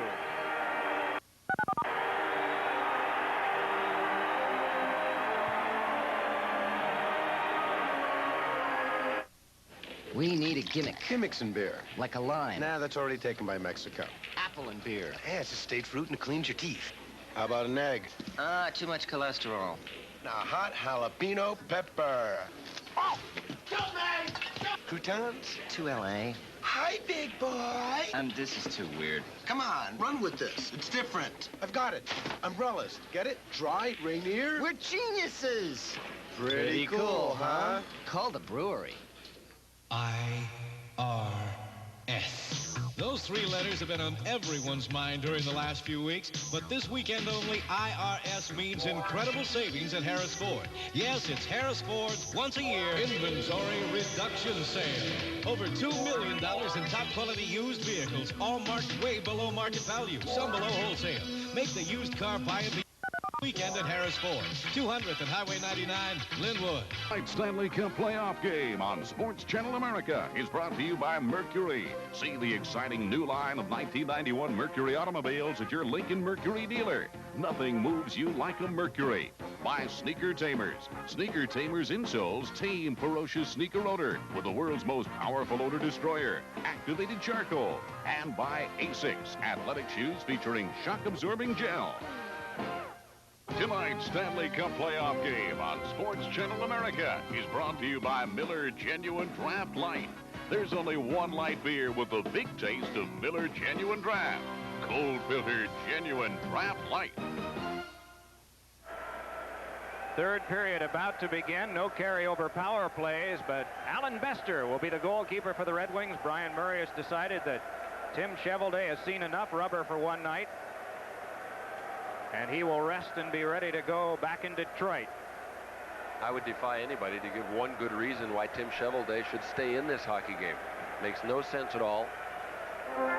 Damage control time for the Detroit Red Wings. I think that's why Randy McKay and Bob Probert will see some ice on either side of Steve Yzerman, even though it's McKay and Primo starting on either side of Mark Habscheid.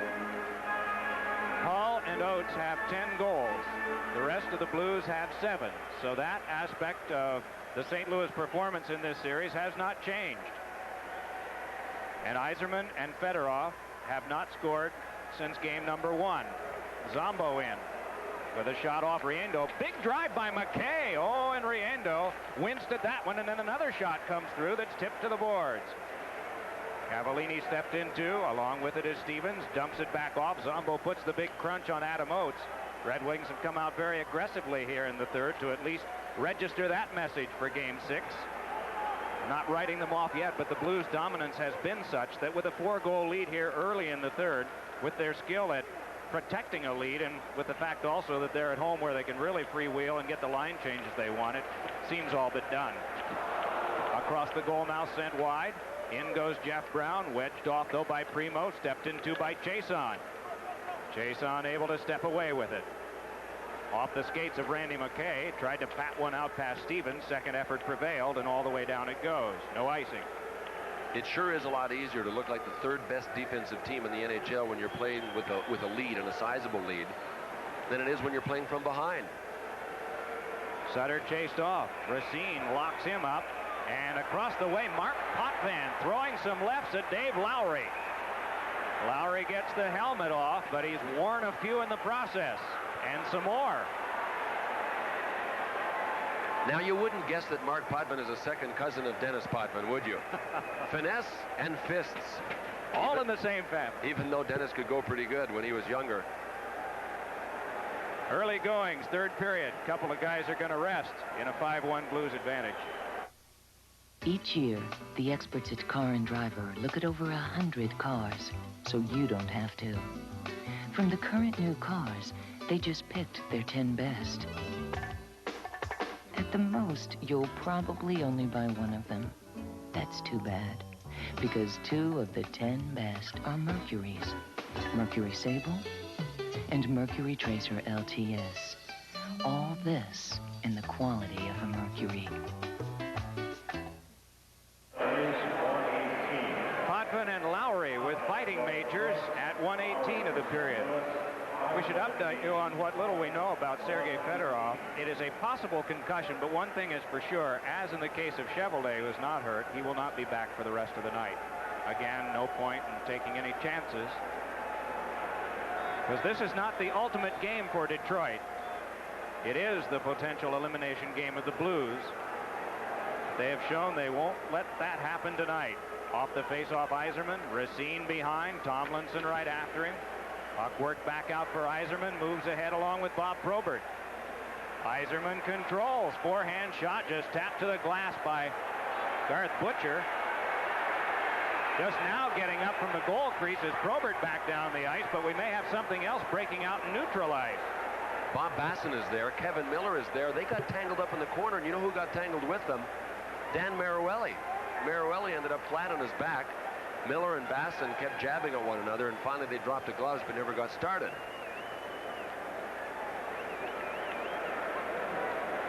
Meanwhile, while that was going on, Steve Yzerman broke down to the St. Louis end, and while his shot was deflected, watch Bob Probert take Riendo out. No penalties at that end of the ice. They were called back near the Red Wings blue line. Miller and Basson get unsportsmanlike conduct minor penalties at 133.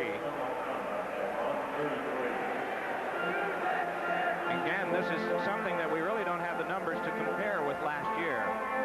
Flights overall have been down over the last 2 playoffs, but we're noticing far more coincidental penalties, such as we've seen just now, for unsportsmanlike conduct. And you've seen a good example tonight of how the linesmen have gotten in quickly on virtually anything that is about to break out. How much is fighting down? Well, about a third of what it was 3 years ago. So it's dropped 66% by rough calculation from 3 playoff years to now. High sticking call being signaled by Dan Maruelli. I think it's going to be on Rich Sutter, and it looked to me as if Sutter's stick came up and hit Bob Probert high, maybe even in the face, but Probert never flinched. I thought it might have been waved off, but Dan Maruelli is going ahead and calling it. Rich Sutter is off. I think he made a motion to signify high sticking.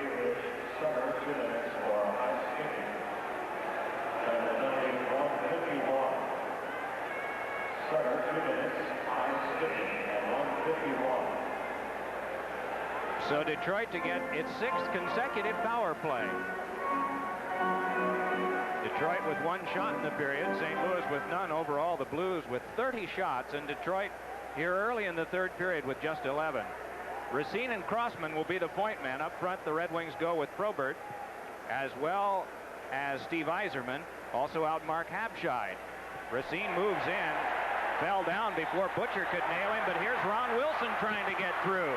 Crossman over for him, and a shoulder applied by Probert, and Wilson comes back with some of his own. Tomlinson able to work it back for Butcher, then across for Stevens. Fires one that has injured Wilson, and he comes directly to the bench.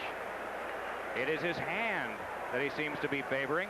Back up ice with it now comes Yzerman on the power play, tries to finesse by. Down he goes, and the puck picked up by Stevens and then carried behind. Yzerman has it underneath him and is trying to squirm loose and keep it in play, but the whistle blown and play to stop. Yzerman asking for a minor and a 5-on-3 there. They won't get it.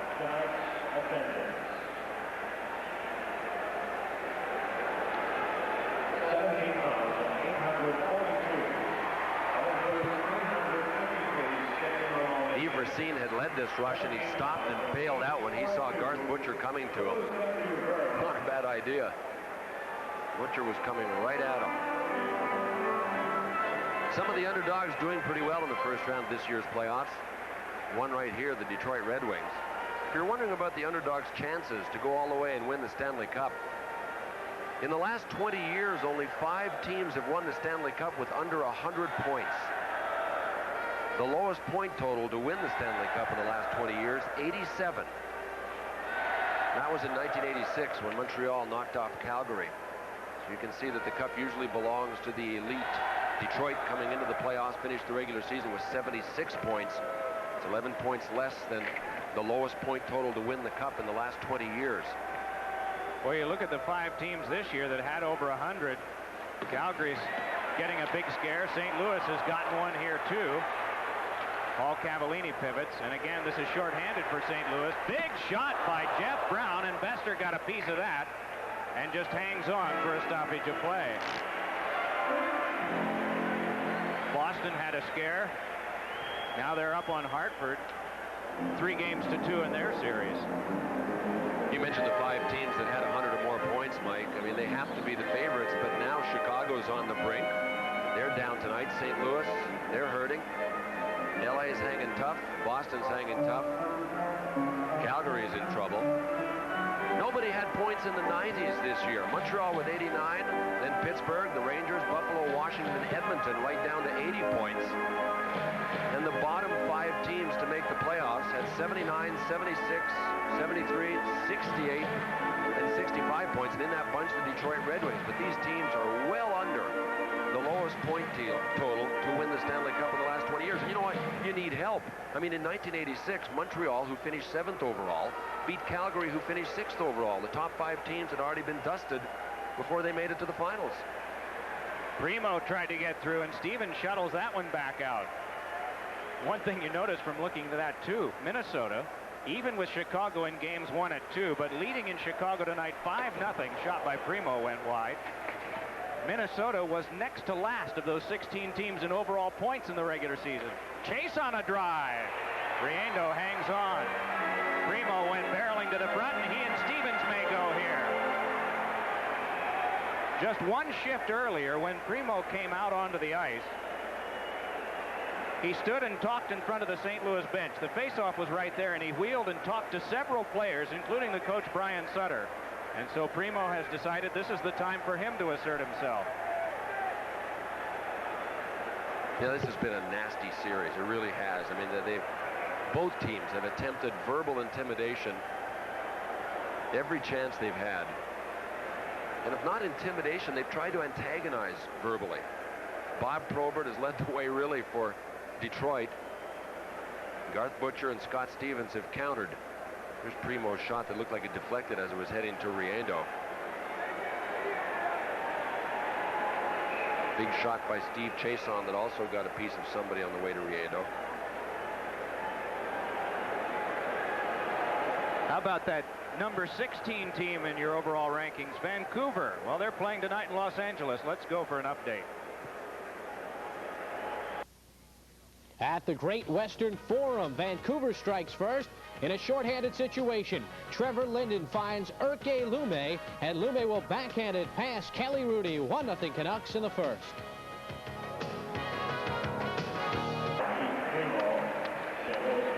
So Vancouver continues to impress.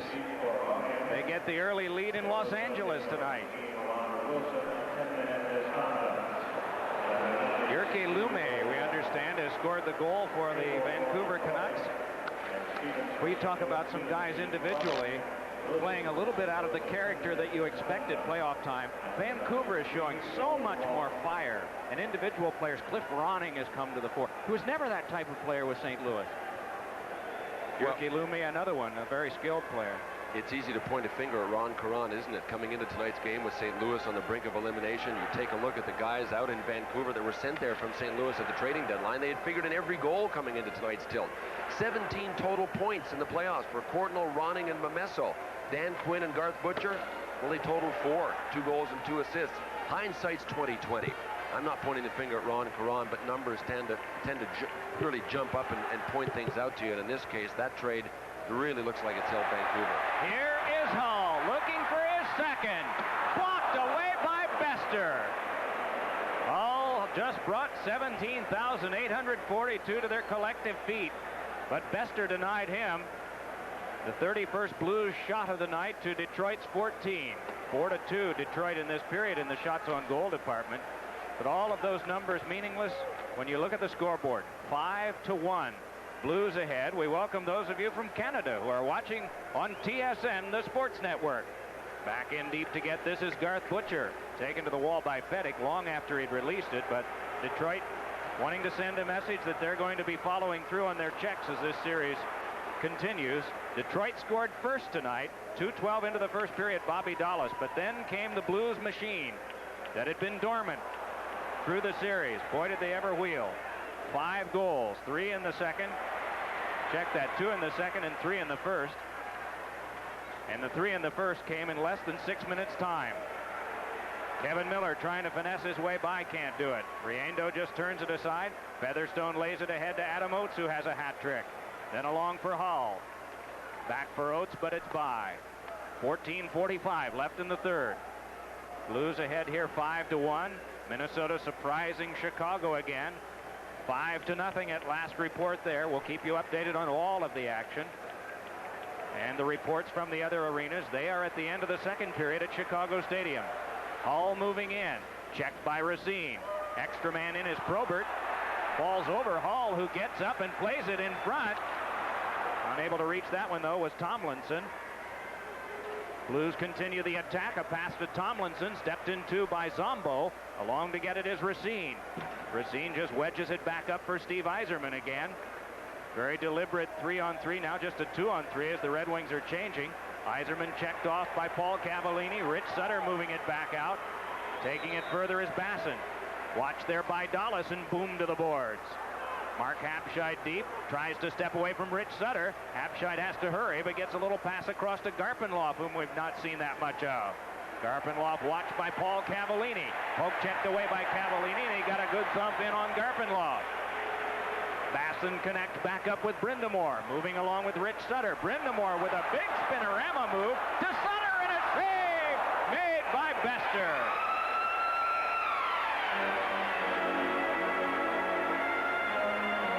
Dan Maruelli has signaled a penalty. There'll be just one in a power play.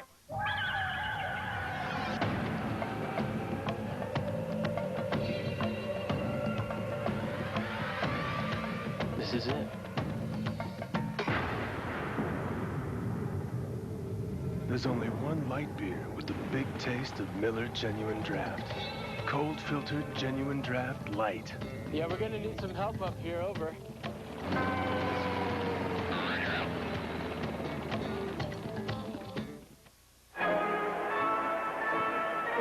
All the confidence that had seemed to slip away from the St. Louis team, not only as a team, but all of the individual players, a sure return on this one tonight with a 5-1 lead. Rod Brindamore spin-a-rama move, only to be dragged down. He was tripped up by Doug Crossman, but got it to Rich Sutter for a good scoring chance on Bester. And here was a better one. I thought Hull was going to go high to the glove side, especially because Bester is so small. And if you ever saw the blade, Mike, of Brett Hall's stick, and you've seen it, it's tipped over like a 9-iron. So when he goes to the backhand, he is trying to elevate the puck the wrong way. Can you imagine trying to lift a golf ball into the air with a 9-iron, using it backwards the wrong way? That's what he does, and he did it too. And in close. Kelly Chase. Well, there'll probably be a scrap here, and sure enough there is. Now we should mention to you that this is not a power play that has begun. We had thought there was a penalty call signaled by the referee. There wasn't before, but there will be plenty now. Boy, Keith Primo's finally carved his way through that pile to end up tied up with somebody, but was that Bobby Dallas? Yeah, Bobby Dallas started it with Kelly Chase. Ooh, big right hand over Kevin Collins. Potvins out there. Some beef.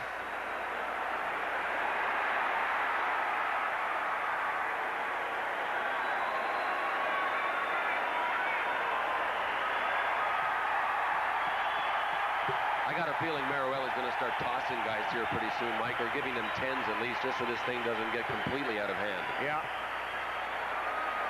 Well, Primo and Featherstone. Featherstone with a right, and Primo was just trying to get back up and is back down. Undaunted by that, he's back on his feet. The linesmen have just come from escorting a couple of players off. Now Brindamore wants to get in the direction of Primo. And it's Jimmy Carson who's in the way. Well, when Primo got up and Brindamore came by, it looked like he clipped him on the chin with a straight left.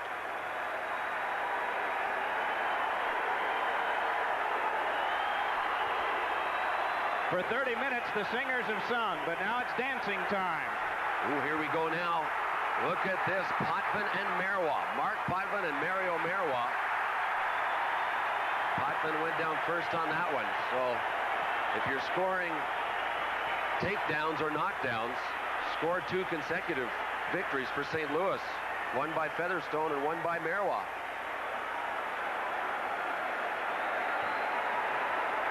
That's usually how the fans judge it. Oh, yes. Undoubtedly, there'll be more attempts of face saving here on the part of the Red Wings. We have 13:20 still to go in the third. 5-1 the Blues. Let's pause for this regional break. You're watching the crimson-stained ice of the Stanley Cup playoffs on Sports Channel.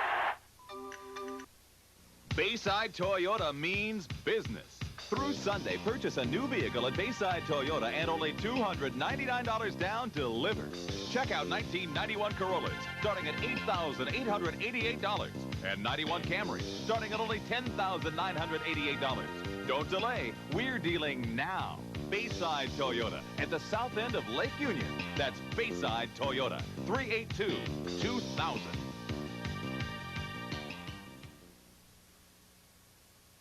On the power play, Rob Blake with the shot, deflected home by Luc Robitaille. Canucks and Kings are tied up at 1 apiece in the first period. Back to Mike Emmerich and Bill Clement.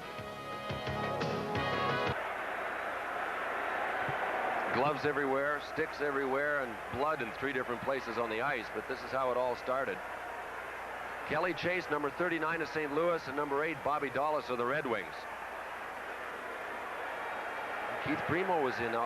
Keith Primo really should have a third man in here coming to him. Probably will, yeah. Oh, did you see that poke by Featherstone? I had missed that in the original tangle. Featherstone stepped in and really drilled Keith Primo with the right and continued to try and nail him with the overhand left. No wonder Primo jumped through and kept trying to grab onto him.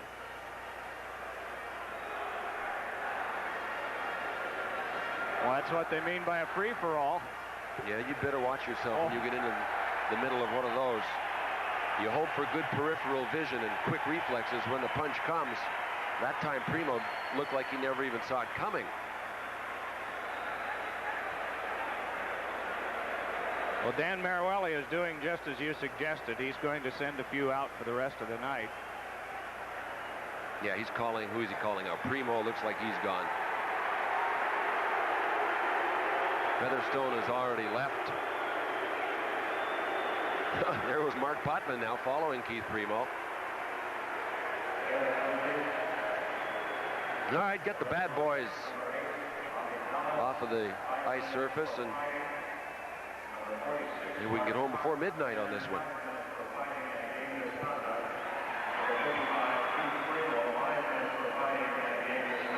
So 2 guys aside have exited right now, and if there is any more, you can bet that more will go, because Dan Maruelli would like to see this done before midnight Central Time. And especially since the scoreboard shows that this one appears to be academic. 13:20 to go in the third here at the arena in St. Louis. It's the Blues 5 and the Red Wings 1. Pause for this regional break. You're watching the Stanley Cup playoffs on Sports Channel. Really beautiful. Scenic Valley. Yeah, the great outdoors and beer. It's boring. This could be a boring commercial. It's not a boring commercial. This is great. Yawn City, population 1. What do you mean 1? Where are you going? Come back here. I'm leaving. Trust me on this one. See ya. Would you come back? Pretty cool, huh? Okay, we'll go to the beach. We'll do it at the beach.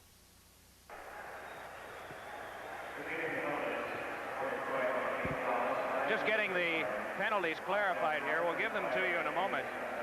The ice cleanup begins. And the guys who are loudly booed as they left the ice here will be roundly cheered 2 nights from now when they're out on the ice at Joe Louis Arena in Detroit.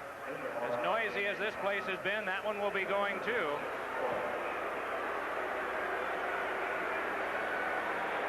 So early in the evening, I mentioned this will be the toughest game the Red Wings will have in 2 years since they were up against the wall and eliminated by Chicago in 1989. I'm wrong. The toughest game will be 2 nights from now. Yeah. Isn't that the truth? The St. Louis Blues only lost 3 consecutive games once this season, and that was the last 3 regular season games in 1990. And they only lost 2 consecutive road games, back-to-back road games, once all season, and that was the 2nd week of the schedule. So That's why everything appeared to be out of sync for St. Louis. When they walked into Detroit for games 3 and 4 and dropped them both, Brian Sutter knew that he had some problems that he had to iron out, but I'm not sure that he knew where to start looking for the answers, other than to just back to the same things that got them to where they ended up. On the strength of Hall and on the strength of Oates, and they have come through for them here, counting 4 of the 5 goals. But St. Louis appears to have regained a lot of the confidence that they had lost earlier in the series. Dallas and Chase fighting majors only. Primo, Featherstone, Marois, and Potvin fighting majors and game misconducts. And it's important for future games that we note those are game misconducts and not just 10-minute ones, because in the playoffs you're only allowed 2. Well, we have another one here. You're allowed 2 before you get a suspension. That brandishing the stick across the way, Dan Quinn. Well, when you got Dan Quinn and Kevin Miller getting ready to drop the gloves and go at it, you know you got a game that's out of hand. And here we go now. Finally, Randy McKay dropped the gloves and simply went after Garth Butcher. He said, we've taken enough of your lip. Butcher is just grabbing on. He doesn't want any part of this scrap with Randy McKay. We'll see if he can get loose. Meanwhile, Bob Probert is out there, but Kevin Collins, one of the linesmen, is simply standing there holding Probert, and Randy McKay is trying to go to town on Garth Butcher. Oh, there's Butcher now with the left. Rope-a-dope.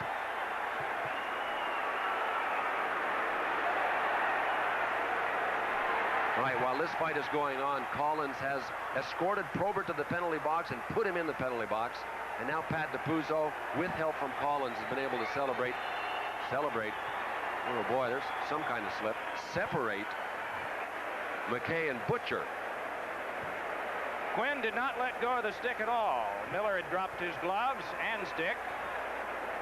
There's a hockey war of what's apparent one there. It might be Miller's, challenging Quinn's courage. Each year, the experts at Car and Driver look at over 100 cars, so you don't have to. From the current new cars, they just picked their 10 best. At the most, you'll probably only buy one of them. That's too bad, because 2 of the 10 best are Mercury's. Mercury Sable and Mercury Tracer LTS. All this in the quality of a Mercury. In Calgary, the Flames move ahead. Theo Fleury over to Kerry Wilson, his second goal of the game. Then 1 minute and 11 seconds later, Rick Natras with a weird angle shot. It hits off just about everybody. More importantly, it gets past Grant Fuhr. 4-2 Flames in the second. No announcement on any penalties yet. 5-1, the Blues ahead here in the third period. Calgary has gone ahead of Edmonton, as you just noticed, by a score of 4-2. The North Stars hammering Chicago 5-0. At last report, that was at the end of 2. And Vancouver and the Los Angeles Kings were tied at 1 the last time we got word from that one.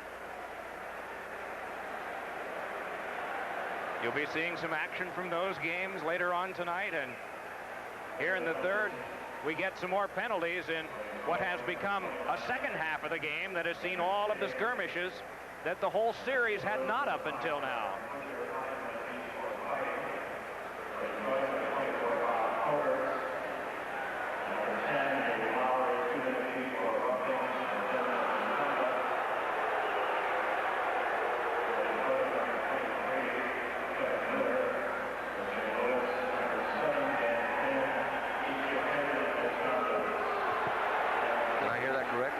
Misconducts to Quinn and to Kevin Miller.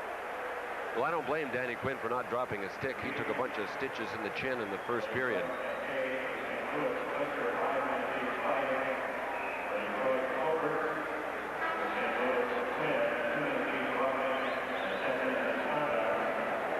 Sorry, we can't get these for you right away. The public address system here has to echo through the very tall roof and bounce back down to us, and by that time the information is pretty well scrambled. Just like we're driving through a fast food drive-through and trying to get our order taken.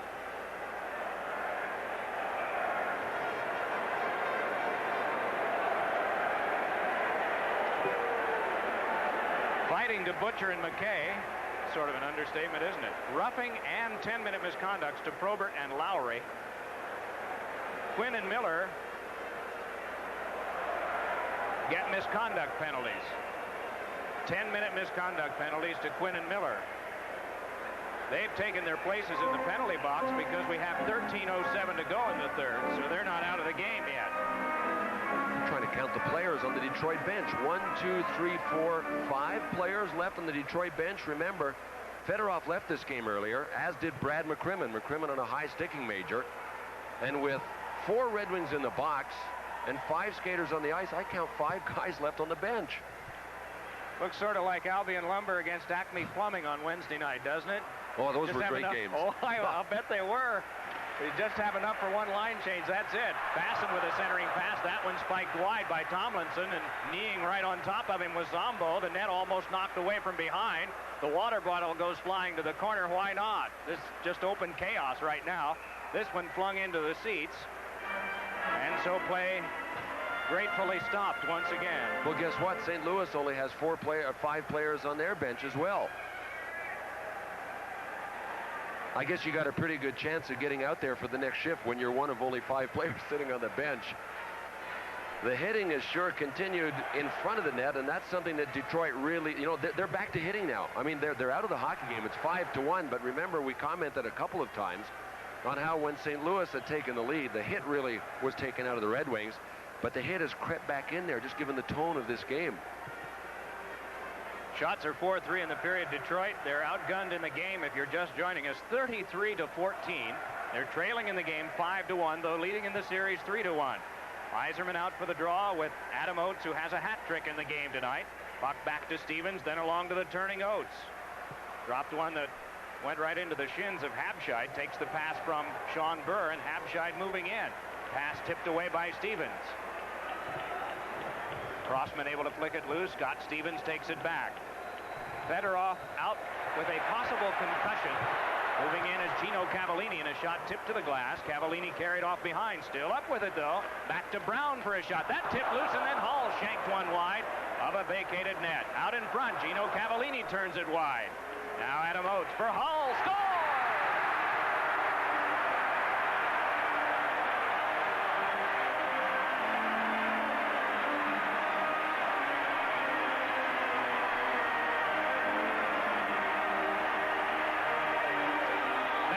Shaken by that one, but he doesn't want any help. He wants to stay in. There has been no finer chemistry in the National Hockey League this season than the chemistry between Adam Oates and Brett Hall.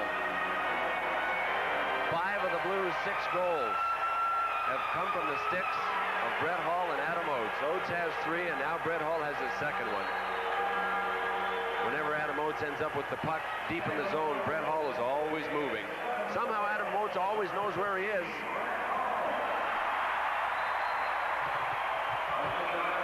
Basson floats it back in. 11:45 to go in the third period. Solid hit on Chason by Rich Sutter, and then Chason pulls Sutter down. Tomlinson gets up again thinking play is still on, but he didn't hear the whistle, and then an extra check from behind by Chason on Sutter, who goes down hard and will stay there. Zombo comes in to cut off Basson.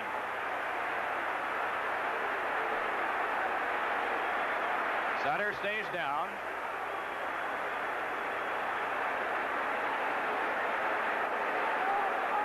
He took a pretty good lick. Might be a bit of a whiplash effect. Like he hyperextended his back when Chason hit him low. See that the trainer now is going for the lower back area.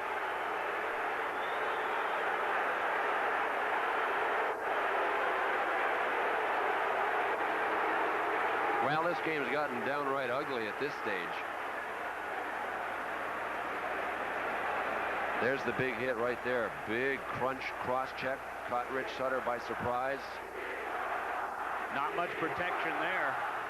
And not the advantage of knowing it was coming either.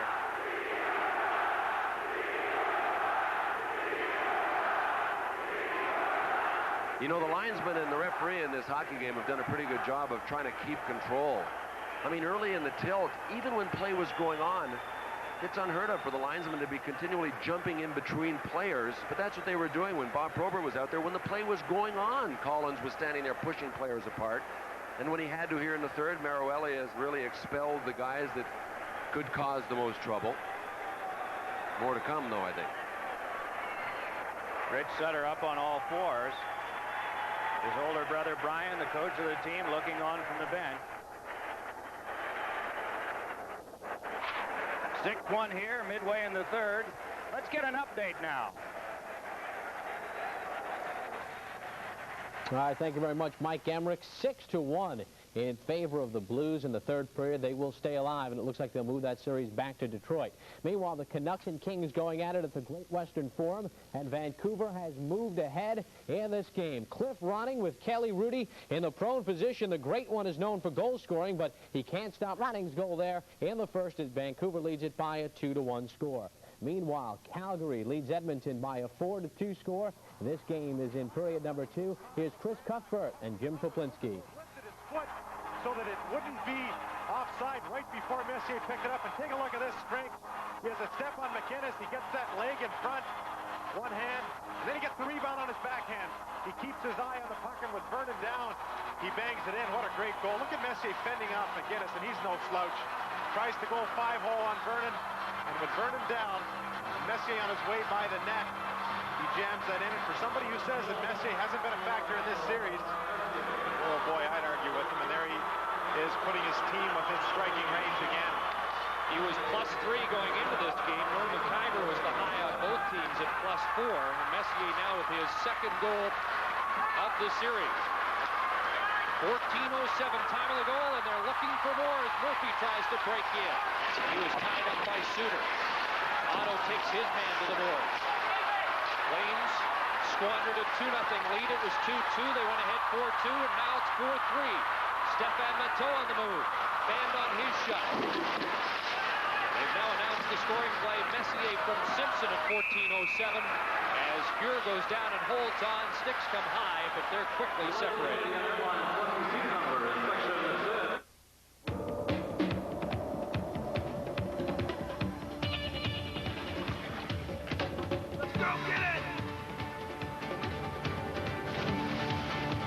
There's only one light beer with the big taste of Miller Genuine Draft.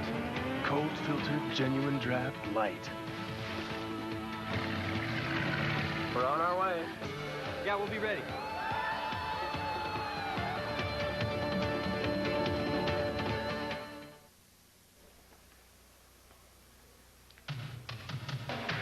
As you saw in Los Angeles, Cliff Ronning had made it 2-1 from Linden and Lume. Now here's the tying goal for LA with a 5-3 advantage. Luc Robitaille from Wayne Gretzky and Duchesne.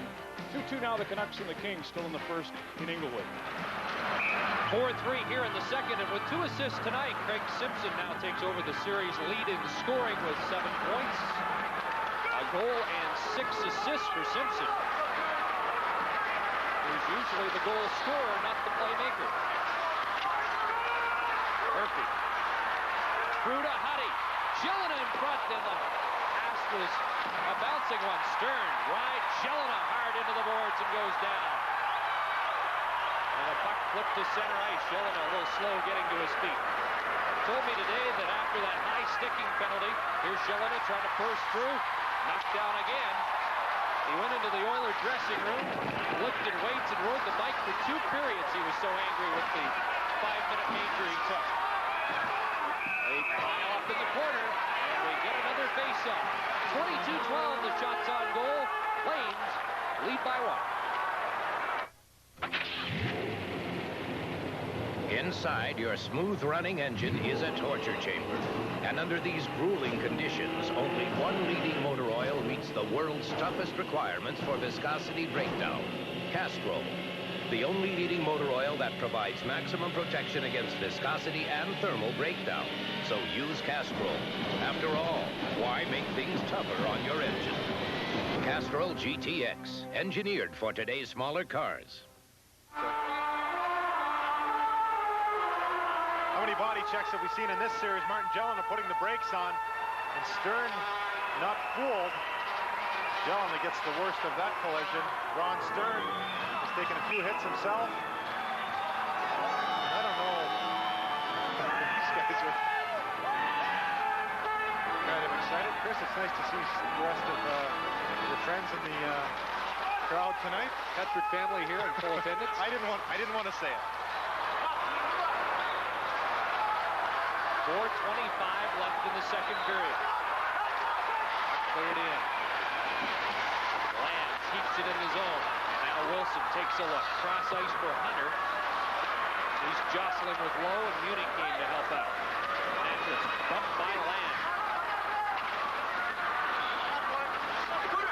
At center ice, McCowan clears it back in. On the line of Wilson, Hunter and Reichel will do some forechecking. Andrews keeps it in at the point. Wilson chops it in front. There's Hunter, and what a toe stop by Fuhrer. Gary Wilson's been productive tonight. 2 goals, and he set up Hunter there. Usil. Watched by Klima. There's the shot, and another great glove save. Oh, Grant Fuhrer has had a big game in spite of the 4-3 deficit.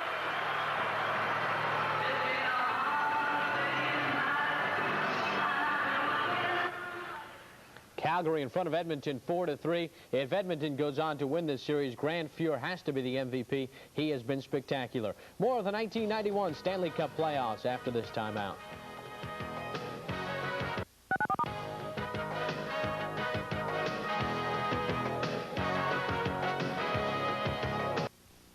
Bayside Toyota means business. Through Sunday, purchase a new vehicle at Bayside Toyota and only $299 down delivers. Check out 1991 Corollas starting at $8,888 and 91 Camrys starting at only $10,988.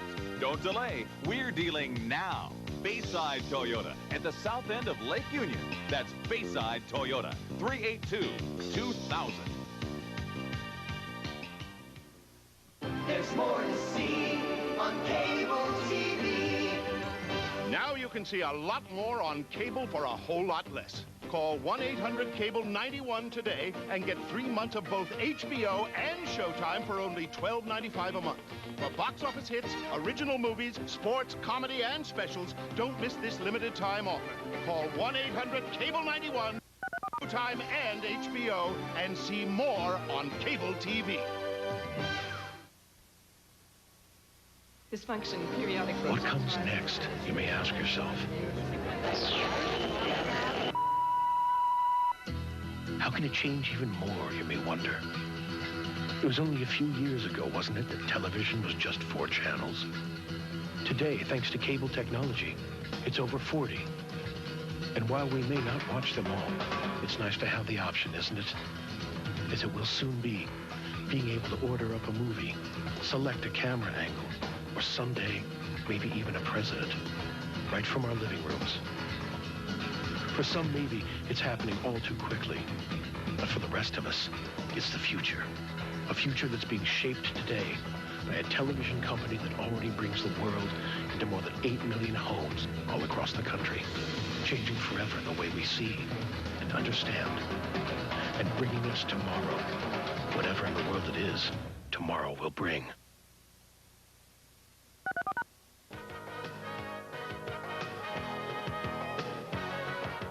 Welcome back to our New York studios. I'm Bob Papa. In the game you're watching, the Blues lead the Red Wings 6-1 in the game right now in the third period, and the Blues just putting it on. Adam Oates with a hat trick in that game. Now, when you take a look at the Minnesota North Stars and Chicago Blackhawks, the series is tied at 2 games apiece, and you figure Chicago would have the advantage going back to Chicago Stadium, one of the loudest arenas in the league.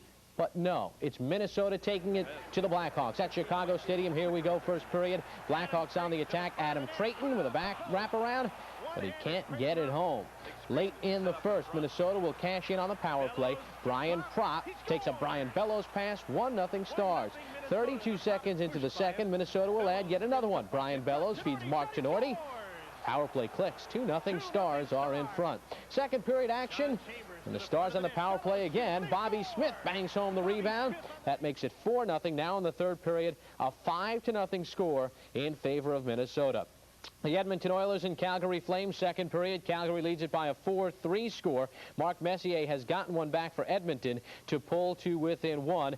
Kerry Wilson has a pair of goals for the Calgary Flames. And the Los Angeles Kings and the Vancouver Canucks end of the first period. Kings lead the Canucks by a 3-2 score.